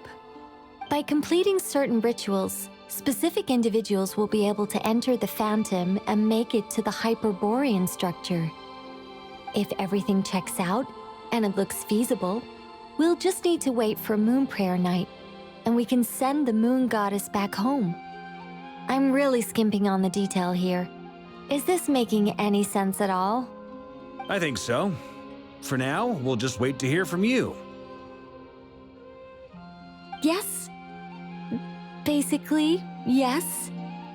Great. Counting on you. In the meantime, we'll focus on finding the Moon Goddess's name. My name? Are they looking for a way to stop me from disappearing? Excuse me, Miss... Go on, Miss Nicole. This conversation was a little all over the place. I didn't catch your name. I am Lauma, of the Frost Moon Scions. Ah, I did wonder. I noticed that you listened very intently when I spoke about Hyperborea and the moon's history. If you'd be interested, I'd love to visit you this evening and go through it again in greater detail.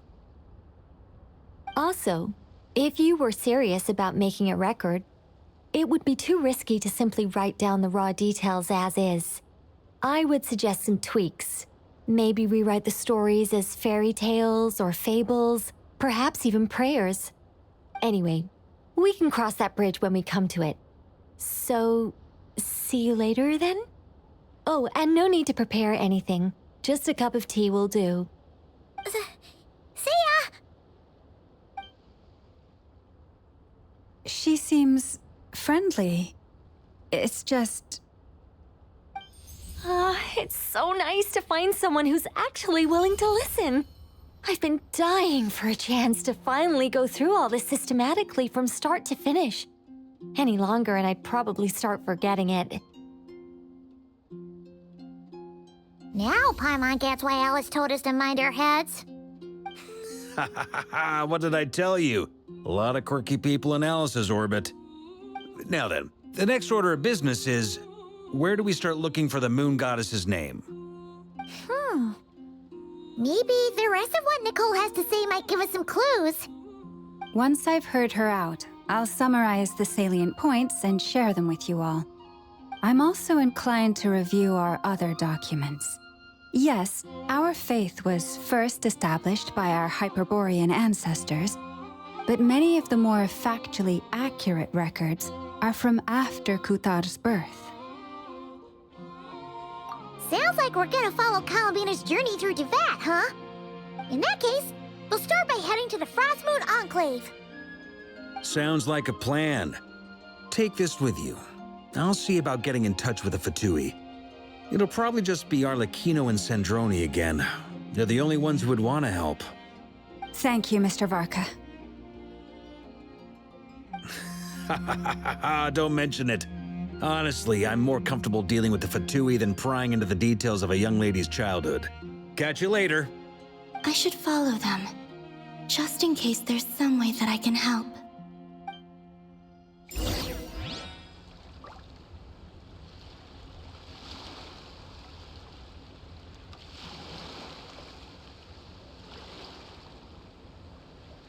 Have you decided where you will go from here?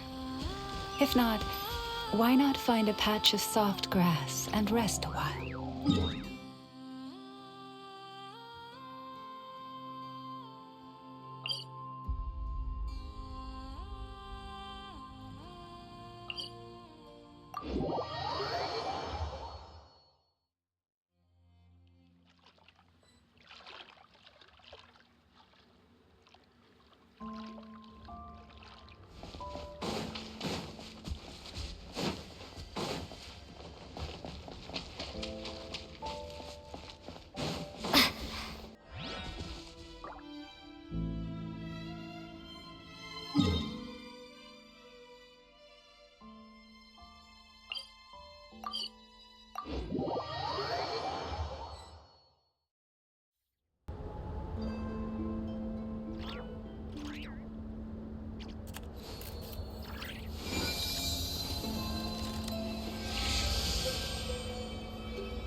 A while ago, I took the time to organize all documents in our possession that pertain to Kutar.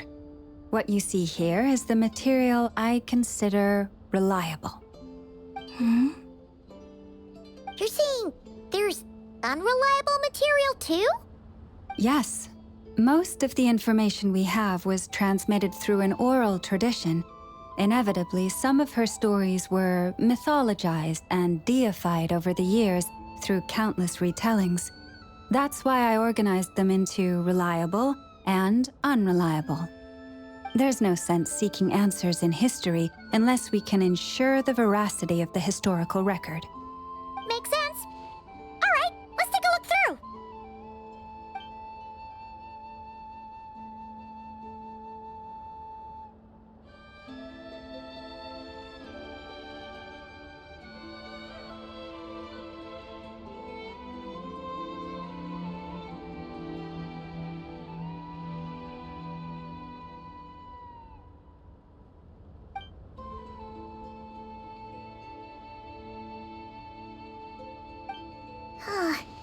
Almost all these records refer to Kutar instead of Columbina.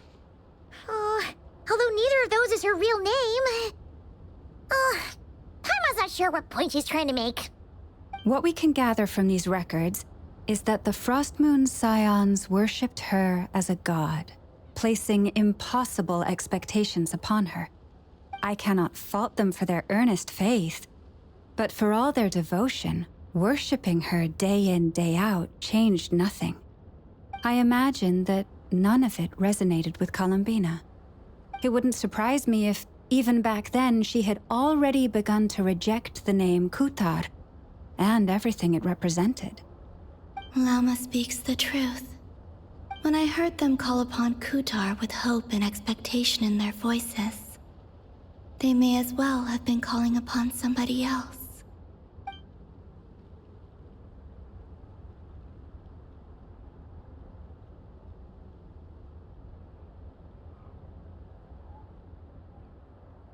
Well, that's a bit complicated. I looked at the level of detail, perceived authenticity, prose style, and how realistic their portrayal of Kutar seemed to be. Amongst the Frostmoon Scions of today, only I know of her existence, and I alone have spoken to her face to face. As such, I know that there are certain things she simply would never do. That being said, I have sensed some changes in her lately. Changes? Me? Seems like this is getting us nowhere. For what it's worth, why don't we check the unreliable sources too? Sure. Give me a moment.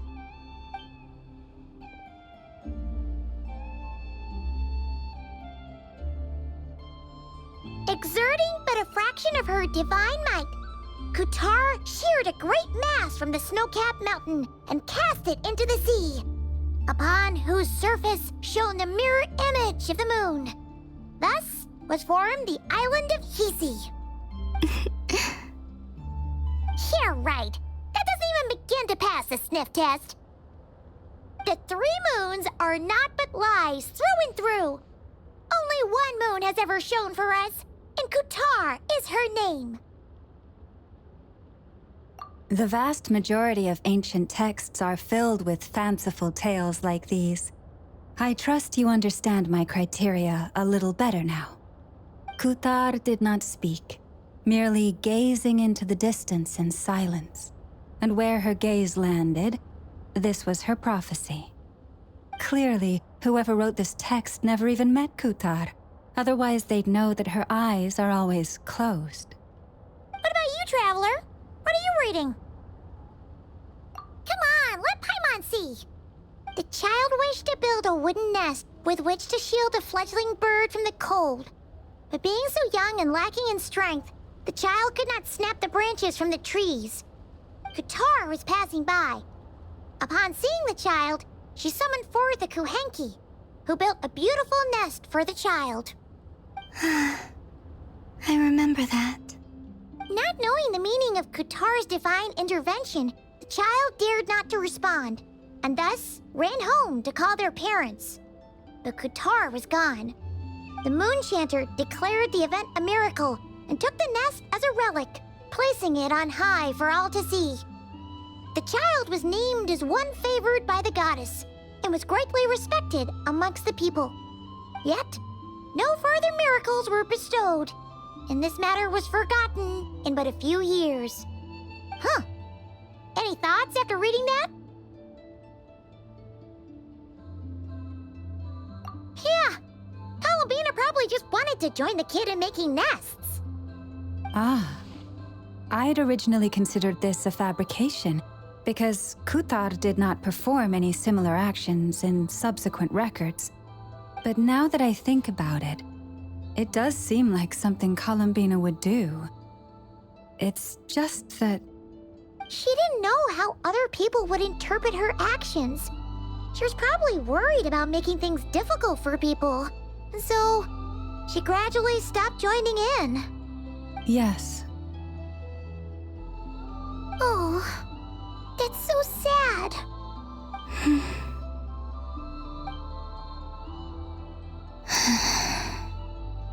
And now, I can make no such gestures of warmth, even if I want to.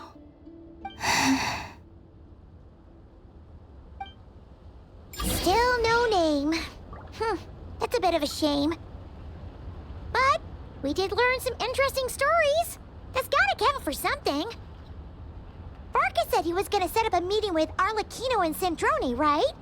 Let's go back to Nasha Town and see how he's doing.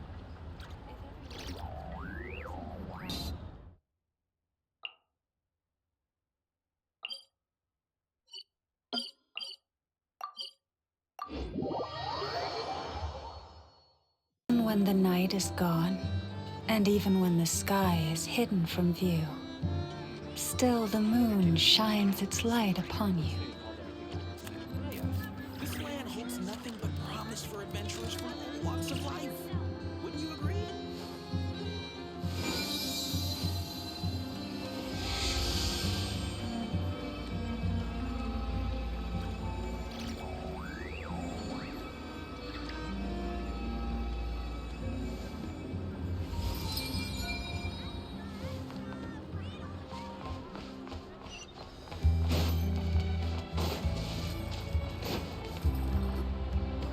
Let's see. There's Varka. Oh, and it's Durin and Albedo too. Yeah, this is pretty much the same place we bumped into each other last time. I convinced them to stick around a little longer. We were all waiting on people, so I figured having a little company would help pass the time. Ah, so you've been waiting for us? Does this mean that you've already arranged things with the Fatui? Sure does. Now you're back, we can go meet up with them together. How'd your investigation of the Frost Moon Enclave go? Well, we didn't find out without Columbina's true name. But apart from that, it went pretty well.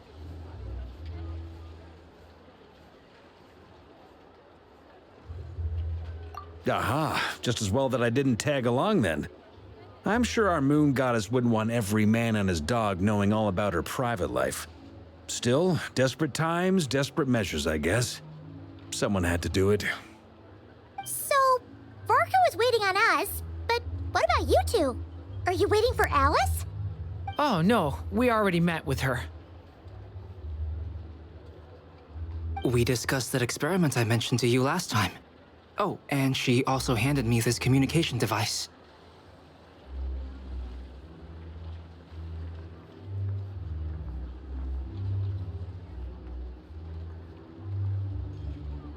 That's right. I understand she informed you about the relationship between the phantom phenomena and Tevat's borders, yes? She wants me to help her with some more experiments on that front. She said that she'll contact me through this device with more information. Ah, I see. Following instructions and making observations. Pretty common research method. Takes me right back to Albedo's lab. Wait, then who exactly are you meeting? Someone you know. Albedo's met him too. But I don't think Miss Lauma or the Grand Master have been introduced. Introductions are overrated, especially in cases like this. It's you! So, it's not like the Academia has prohibitions against going abroad. Also, I applied for leave. I've been writing to Hat Guy since obtaining a human form. I've already brought him up to speed on everything that's been going on in Krai. Hat Guy? Turns out, I actually have heard that name before. Oh? Then why did you react the same way I did? I only knew the name, not the fella. But since we're all here, let's do some introductions for what it's worth. I'm Varka, Grand Master of the Knights of Favonius. Lauma, Moon Chanter of the Frost Moon Scions. And I'm a Driosh from the Vahumana Darshan of the Sumero Academia. Hat Guy. Good to see you again, Mr. Guy. I believe we last saw each other on the boat ride here.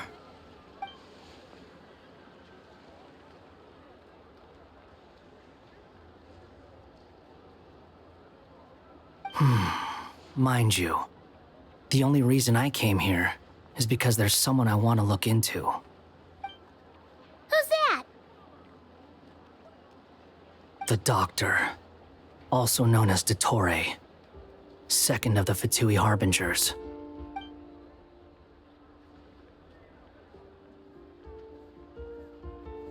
From the tone of your voice, it sounds like there's bad blood between you. I was reviewing our archives and noticed that a lot of information about him was missing. It left a bad taste in my mouth. That's all there is to it. Dottore, or Zondique, as he was then known, once studied at the Academia, but he got kicked out before he could graduate. So the Harbinger's #2 man is a college dropout? How embarrassing for them. Last we heard, he was planning something. We actually heard that a few times before even coming to Krai, but we haven't seen a trace of him since we got here. He only appears when something interests him. For all we know, he might have left already. But the fact he did something here at all is worth noting. It'll fill a couple extra lines in his file. Why does it sound less like a file you're writing and more like a criminal record? Anyway, we were just about to meet 2 of the other Harbingers. Want to come along? You might learn a thing or two about him there. Sure. Even though they're Harbingers, well, they're old acquaintances of ours, so, you know, when you talk to them, try to be... I got it. The Frost Moon Scions' relations with the Fatui remain tense. Forgive me if I do not attend. In that case, we'll continue assisting Miss Alice with her experiments. Good stuff. Everyone's having a fruitful time. All right, we better get going. I'll lead the way.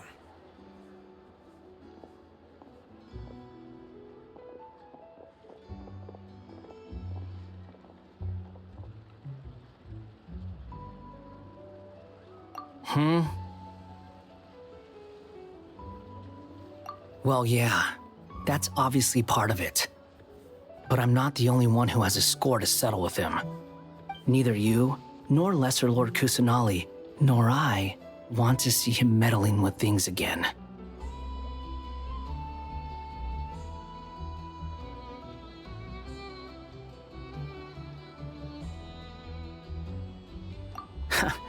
What's the hurry?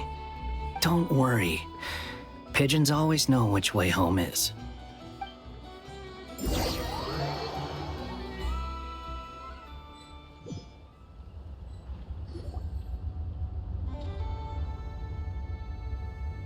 You made it.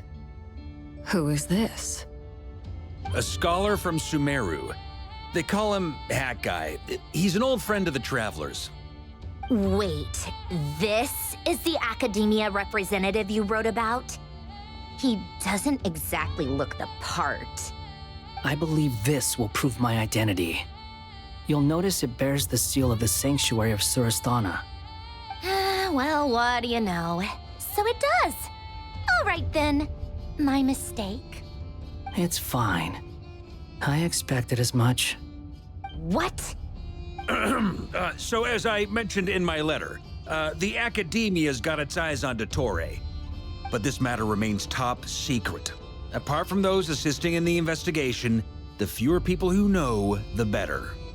If anyone asks, I'm here in Krai to pursue my personal academic interests.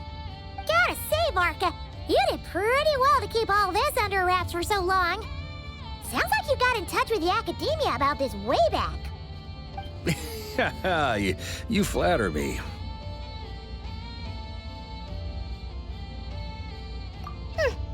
Where do I even start? Remember that time we fought Rerir at Star Sand Shoal? He sure let me have it then, didn't he? I'll bet Dottore had that all sketched out, with me as his convenient little pawn. He could not care less about us if he tried, but hey! The feeling's mutual.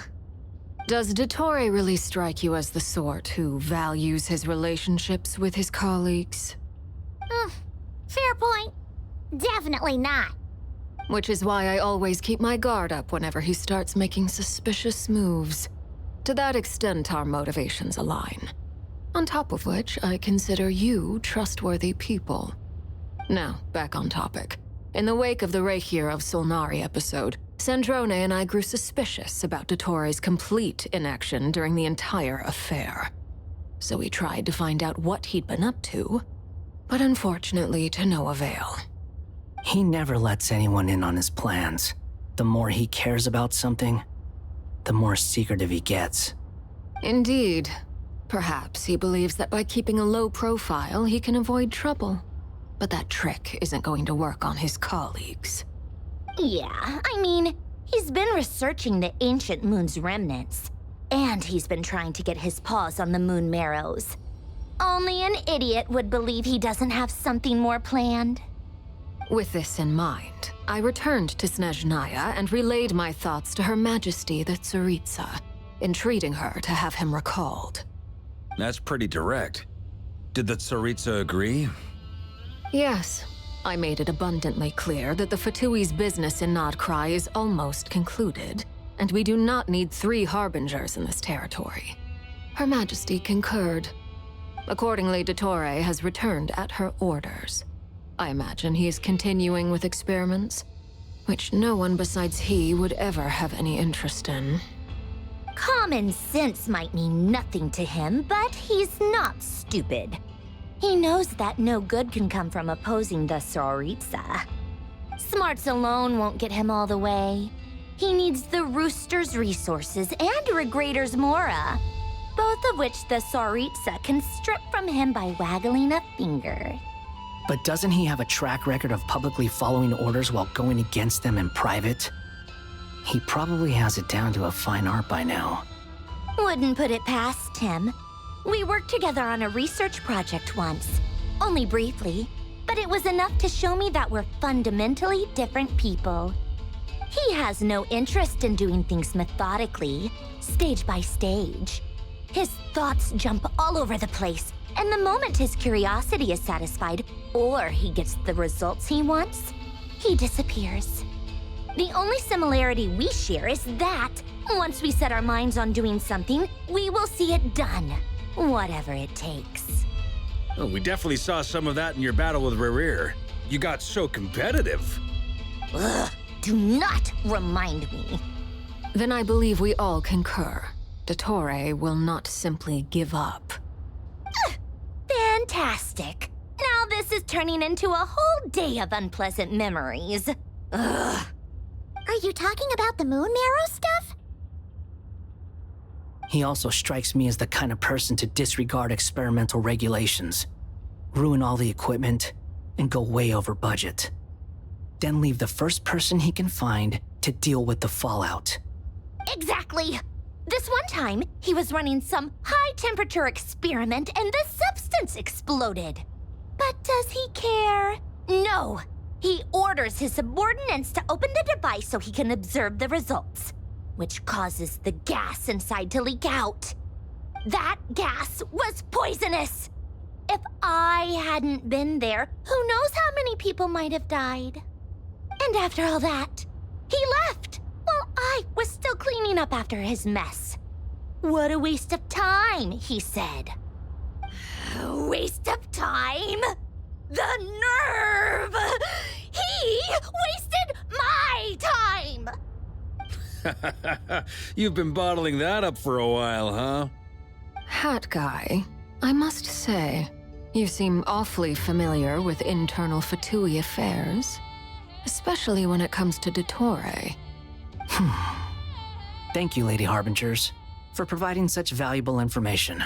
I have no other questions for now, so I'll be on my way. Wait, what? You're just gonna leave? You're welcome to join if you want. Ugh. Just when Paimon thought he'd finally mellowed out. He makes quite the impression. I'll say. I've met tons of headstrong people, but not many of them would join me in bad-mouthing Dottore. Anyway, back to the main agenda. Barca, you said that Columbina has gone missing? Or rather, disappeared. Yeah. We're working on building a connection between her and this world. The simplest method is to find out her real name. I've actually asked her that question before, but she said she didn't know.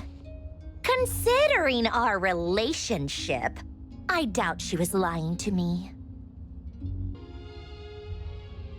As far as I recall, she was never dispatched by Her Majesty to claim a gnosis or anything like that. The Tsaritsa's plans had long contained a place specifically for her. I always thought that was weird. What could she do that the rest of us couldn't? Knowing what we do now, it's probably something related to Kavaki, right? More than likely. When she first arrived, Columbina would often go to Her Majesty and ask when she could start the task assigned to her. But Her Majesty always gave the same reply. The time has not yet come. So she spent her days in Snezhnaya doing basically nothing. The Tsaritsa has summoned a beautiful blind maiden to be a harbinger, giving her the third seat by virtue only of her enchanting voice. It was a dumb and stupid rumor, but the reality of the situation made it hard to refute. And what happened after that? I imagine she stopped caring. She no longer seemed to care why she had been recruited, and Her Majesty never gave her any missions, so she just continued to sing in the flower garden. For my part, I was busy. So busy, in fact, that watching someone be that idol had me fuming. But still, I got the sense that she had long been used to a life of other people claiming she was needed. when she wasn't?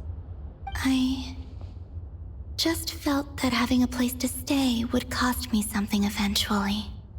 And so I waited quietly for the day that I would have to pay the price.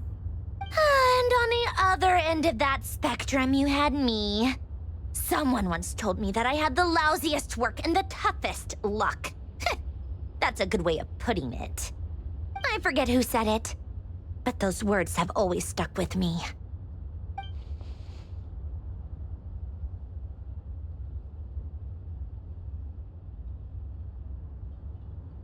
But you've done your job exceptionally well all this time.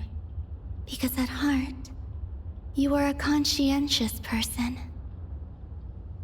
What is it? Something come to mind?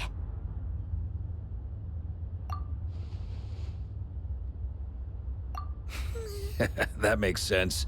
Nothing screams you are needed like your name shouted from across the town. Well, good luck with it. But if you ask me, Colambina is still the most shoutable name.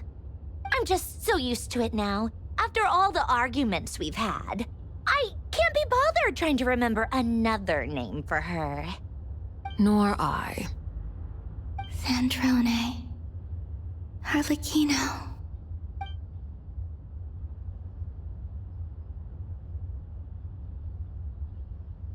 Huh! It's a Sealy! Does that mean Nicole has news for us? Ladies, I thank you for your hospitality. If the chance ever comes up, I definitely owe you both a drink sometime. I'm sure it will. You can make your own way out. Heck, you've been here enough times, you probably know your way around better than I do. Okay, time to do what adventurers do best. Follow that Sealy!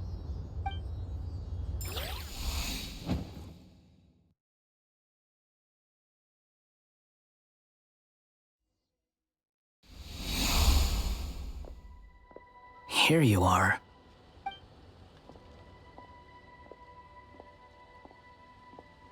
Oh, hat guy. How come you're back so soon? Did things go all right with the Fatui? Fine. Dotori's been summoned home by the Tsaritsa. Couldn't get much more than that. How about you?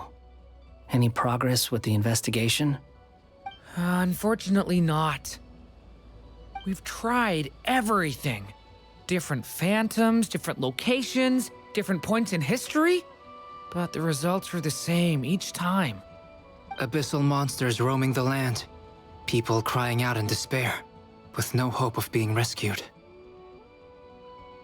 Every time I see it, I can't help but think, is this what it was like in Mondstadt when Dragonspine Durin attacked? And if I fail in the task I've been given, will I create yet another tragedy? That's just meaningless speculation. When we encountered similar phenomena previously, I tried to interfere with those illusions, using sounds and lights to guide them. However, we could not change their fates. At most, we were able to extend their existences. The events of the past are like fate that has been written into Irminsul. There isn't a living thing in Teyvat that can escape its past. But Miss Alice instructed us to try to find ways to change the outcome that these phantoms face. It's an impossible task. Can't you just refuse? Since she asked us to do this, I feel like it can't truly be impossible. Or if it is, well, mages can make the impossible possible. I could not have been born as Durin otherwise. But you also said that your past 39 attempts were fruitless. That's true. But you're still going. Yes. After this many futile attempts, surely you realize that you're not doing this because you still believe what some mage told you. It's because you want her hypothesis to come true. It's something you wish for deep inside. So, think for yourself about what you want to do. As long as you don't believe it's futile, it isn't. Yeah.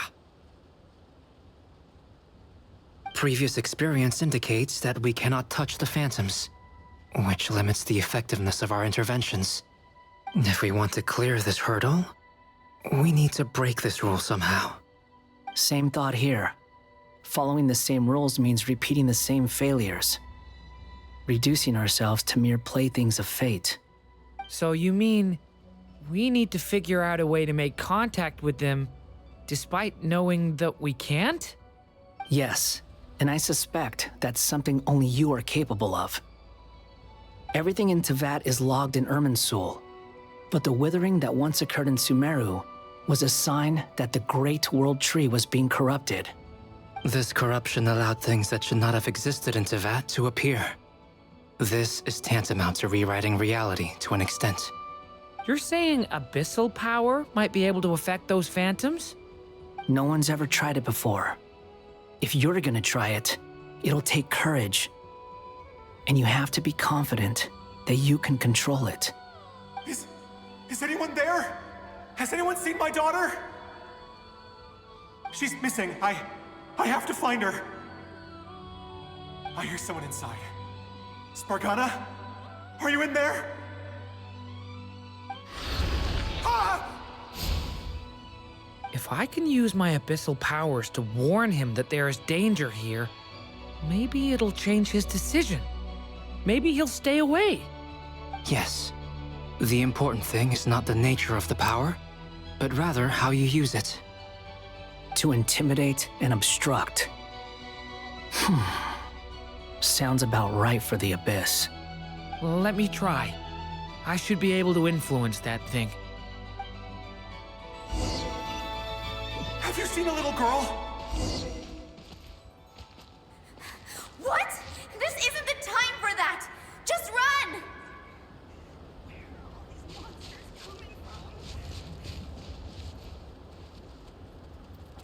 I hear someone inside. Spargana? Are you in there?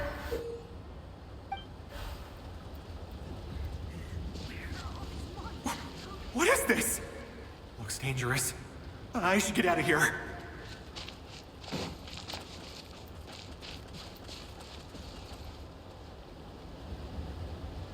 He really left. Ha! We did it! Don't celebrate too soon. Follow him. See what he does next. Monsters approaching from the front. You need to stop them and create an opportunity for him to hide.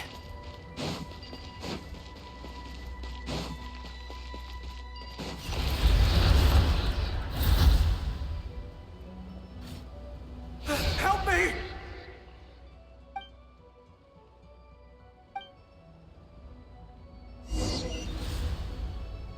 Monsters approaching from the front. You need to stop them and create an opportunity for him to hide.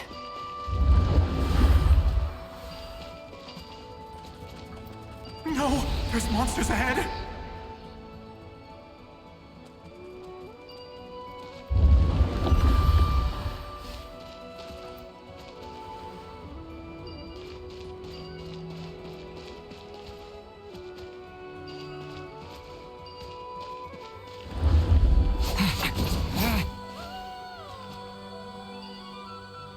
The monsters are gone. Is it safe now?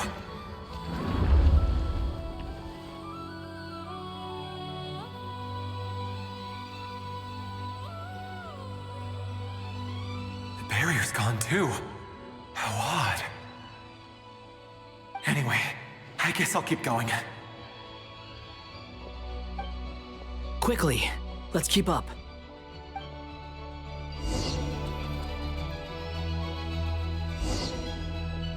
Wait, there was someone else here? Don't go any further. We've got anti-monster traps laid out everywhere. But my daughter must just be up ahead. I have to go. This way's blocked.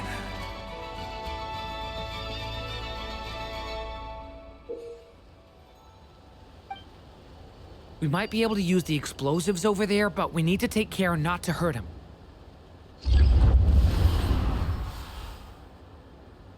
I'll use the barrier to keep him at a safe distance.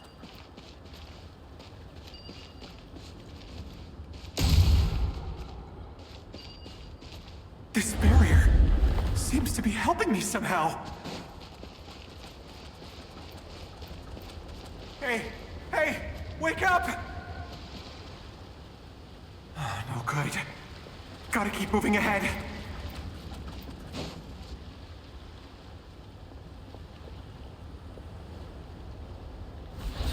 So many monsters! There's still a chance, Durin. Use the traps.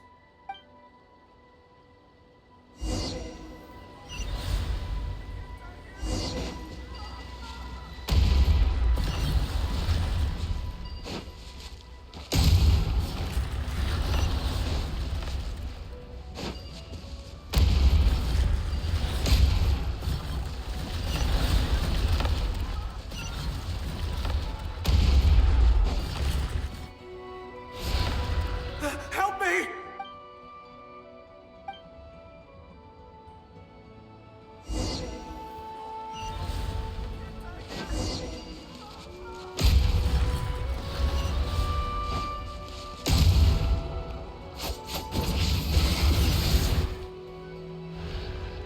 Help me!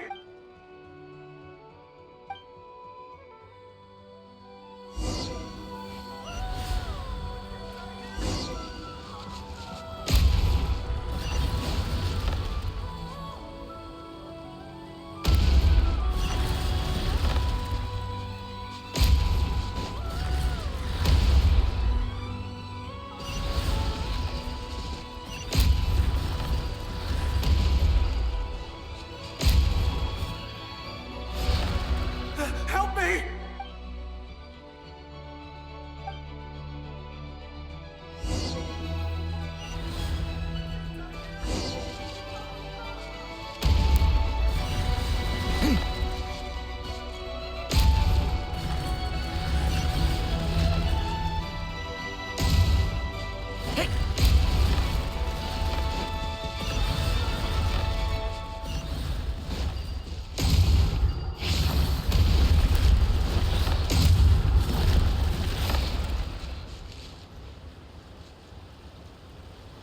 This is a new development. I've never seen this happen before.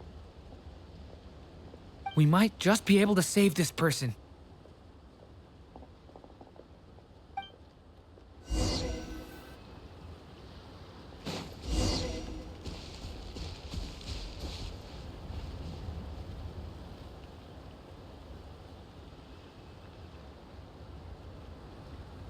Hello there. Have you seen my daughter? Spargana's her name. She's carrying a large backpack.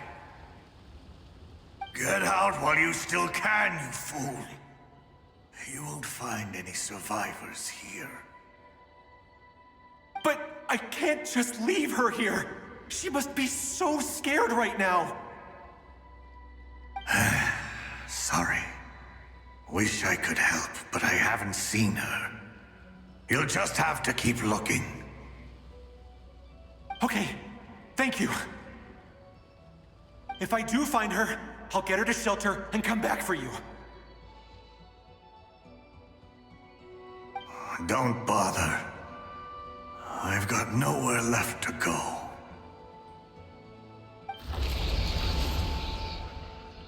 What's that noise?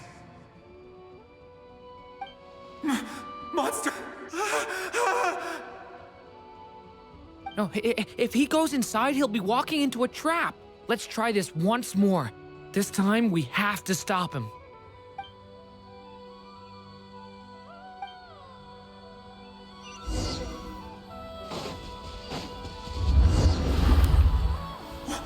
Why? How will I know where Spargana's gone like this? You know what? I'll trust this strange barrier. It's gotten me this far after all.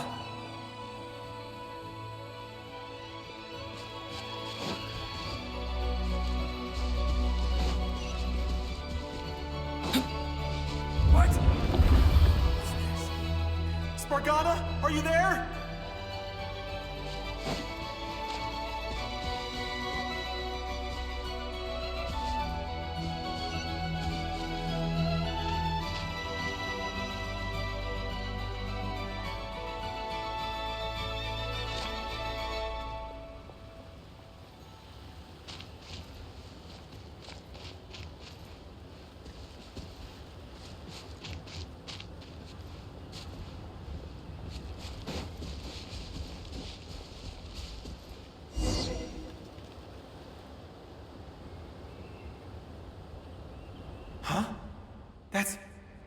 That looks like one of my daughter's books! Thank you. Thank you! Yes, it's one of hers for sure. That's her name on it right there. She left her backpack here.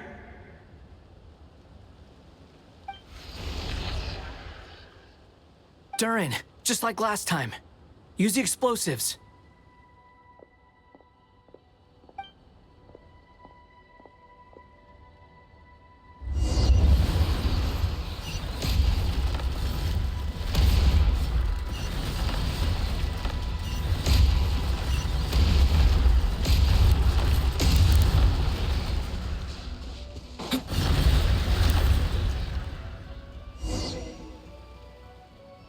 It won't work. There's not enough left. If he makes it in, he'll die. But then, this clue could be the key to him finding his daughter. It might not be the only one. Better he misses that clue than loses his life. I guess so.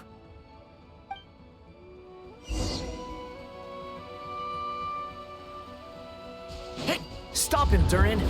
We can't let him get any further in. That's my daughter's book! She's passed this way! Why? Why won't you let me go in? I've searched and searched and searched just for this! But how will I find her without any clues? I no longer have anywhere else to go.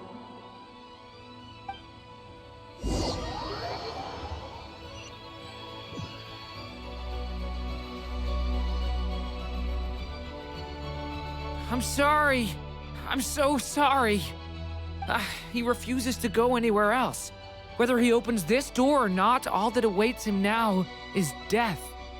We couldn't change his fate. Albedo? Hat Guy? Let's try one more time. I don't know how we're gonna do this, but I don't want to give up either.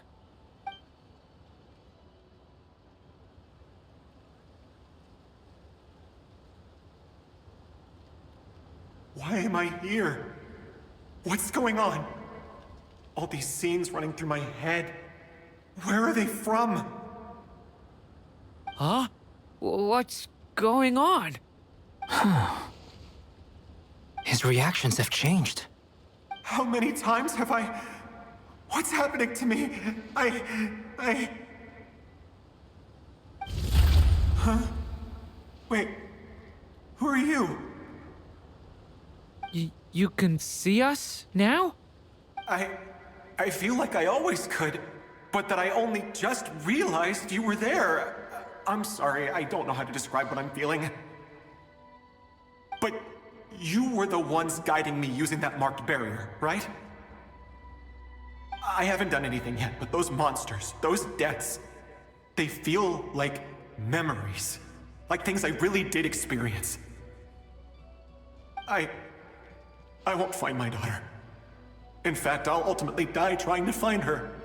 Isn't that right? Well, no, it isn't. Yes, it is. Even so, we're trying to find a way out of this. You've not seen my daughter either, have you? It seems she really isn't here.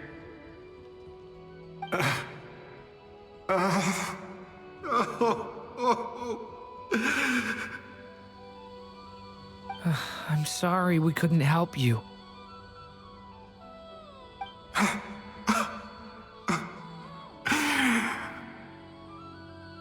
I'm just tired. Maybe this is destiny. Maybe it doesn't matter how hard I search. How long do I have left? Experience says 15 to 20 minutes. 15 to 20. Thank you for all your help. Let's rest a while. You look exhausted too. Now's not the time for you to start pitying us. It's not pity. I'm just realizing that I've only got 10 or so minutes left. You know?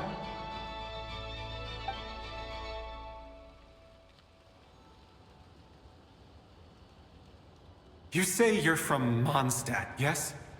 A place with windmills, where people enjoy limitless freedom? And you're from Sumeru, where they've built an academy into a giant tree? Yes. It seems you've never heard of either place. Those names are unknown to me, I'm afraid, yes. Have you heard of Hyperborea? I have, but I heard that it was destroyed in the distant past. I see. That was where my ancestors once lived. What about Delphi Pytho? Was it later rebuilt? I've never heard that name. Then what about Salvindagnir? I have seen that name on stone tablets on Dragonspine. But I'm afraid the only things left of that place are its ruins. I see. Sure enough, there was no way to turn this around, huh? I'm sorry. I was the one who asked to chat, but it seems like we're too many ages apart. There's barely any common ground to start from. It's all right. We did hear something new, at least. From how you speak of your lives, things must be going all right for you, I guess. They are. Mondstadt is a place of freedom and happiness. There's a lot of good people in the church and the Knights of Favonius, and even outsiders find that it's an easy place to feel at home. We have festivals a few times a year. Everyone gets together to drink, sing, and be merry. Sumeru is a lot more uptight. Not really the kind of place where you can relax. It's a nation fraught with problems wherever you look. But if all you want in life is to seek knowledge, I guess it's pretty much paradise. That's wonderful. In other words, after this all-devouring black tide passed, humanity did not merely avoid extinction, but rose to build prosperous civilizations anew. I mean, I can see you all right now. That must mean the future isn't a total mess, right? That's true. Well, time's almost up. Let's part ways, I think. Might be best if you don't waste too much time on me. The chances are slim, I know, but I'd like to spend these last few minutes looking for Spargana. If things work out, I'd love to tell her about what I've heard. May we meet again. Well, or not, most probably. In that case, may your wishes come true.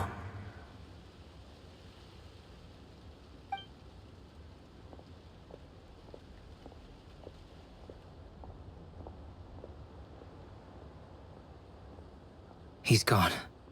In a few minutes, he will meet the end that was his to begin with.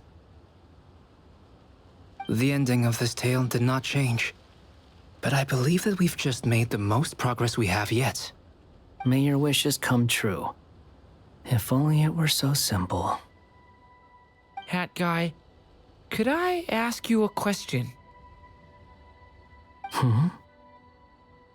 You've never talked about your past. It seems complicated, and it weighs heavily on you, too. Would you be willing to tell me about it? I mean, sometimes it's better to get things out in the open. Take that guy we try to help, for instance. At least he said goodbye with a smile, right? I know about Albedo's past. Our experiences are very similar, and he created me. As for you, you're my first friend, and you've witnessed every step I've taken. But by comparison, I know nothing about you. Either way, I mean, we're still best friends. But if I knew more about you, I might understand your thoughts a bit better. I've told you about myself.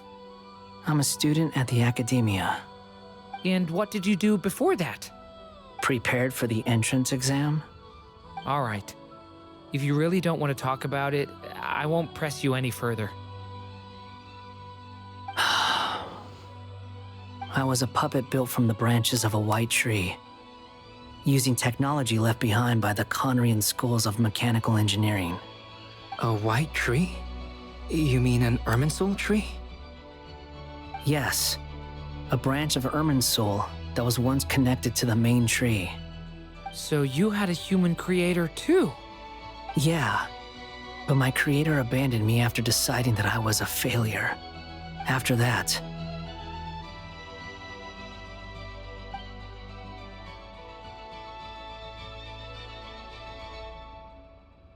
Durin, resisting the influence of the Abyss, suppressing the urge to destroy, trying to do the right thing. None of these things are easy, but no matter how hard they are, trying to rewrite past wrongs is far harder. You asked me if you would create a new tragedy if you failed. I told you there was no point speculating about that, but the real answer is yes. You absolutely will. That guy. But at least you've got people here to help steer you away from the wrong path. So, just keep aiming towards the light. I will. I promise. All right, break time's over. Hello? Durin speaking. Hello, friends, it's me! What have you been up to, I'm detecting some unmistakable fluctuations here at the border. The amplitude isn't particularly high, but they're completely different signals from the ones before, and the scale is comparable to those I've detected previously. Alice, we were unable to save that person. However, he appears to have retained a portion of the memories gained through that cycle, and was able to hold a conversation with us. I see. Well, that is rather odd indeed. It definitely merits further attention. Could I trouble you to keep trying the same approach? I need to gather some more data. Counting on you. I should probably have Nicole come and check this out as well.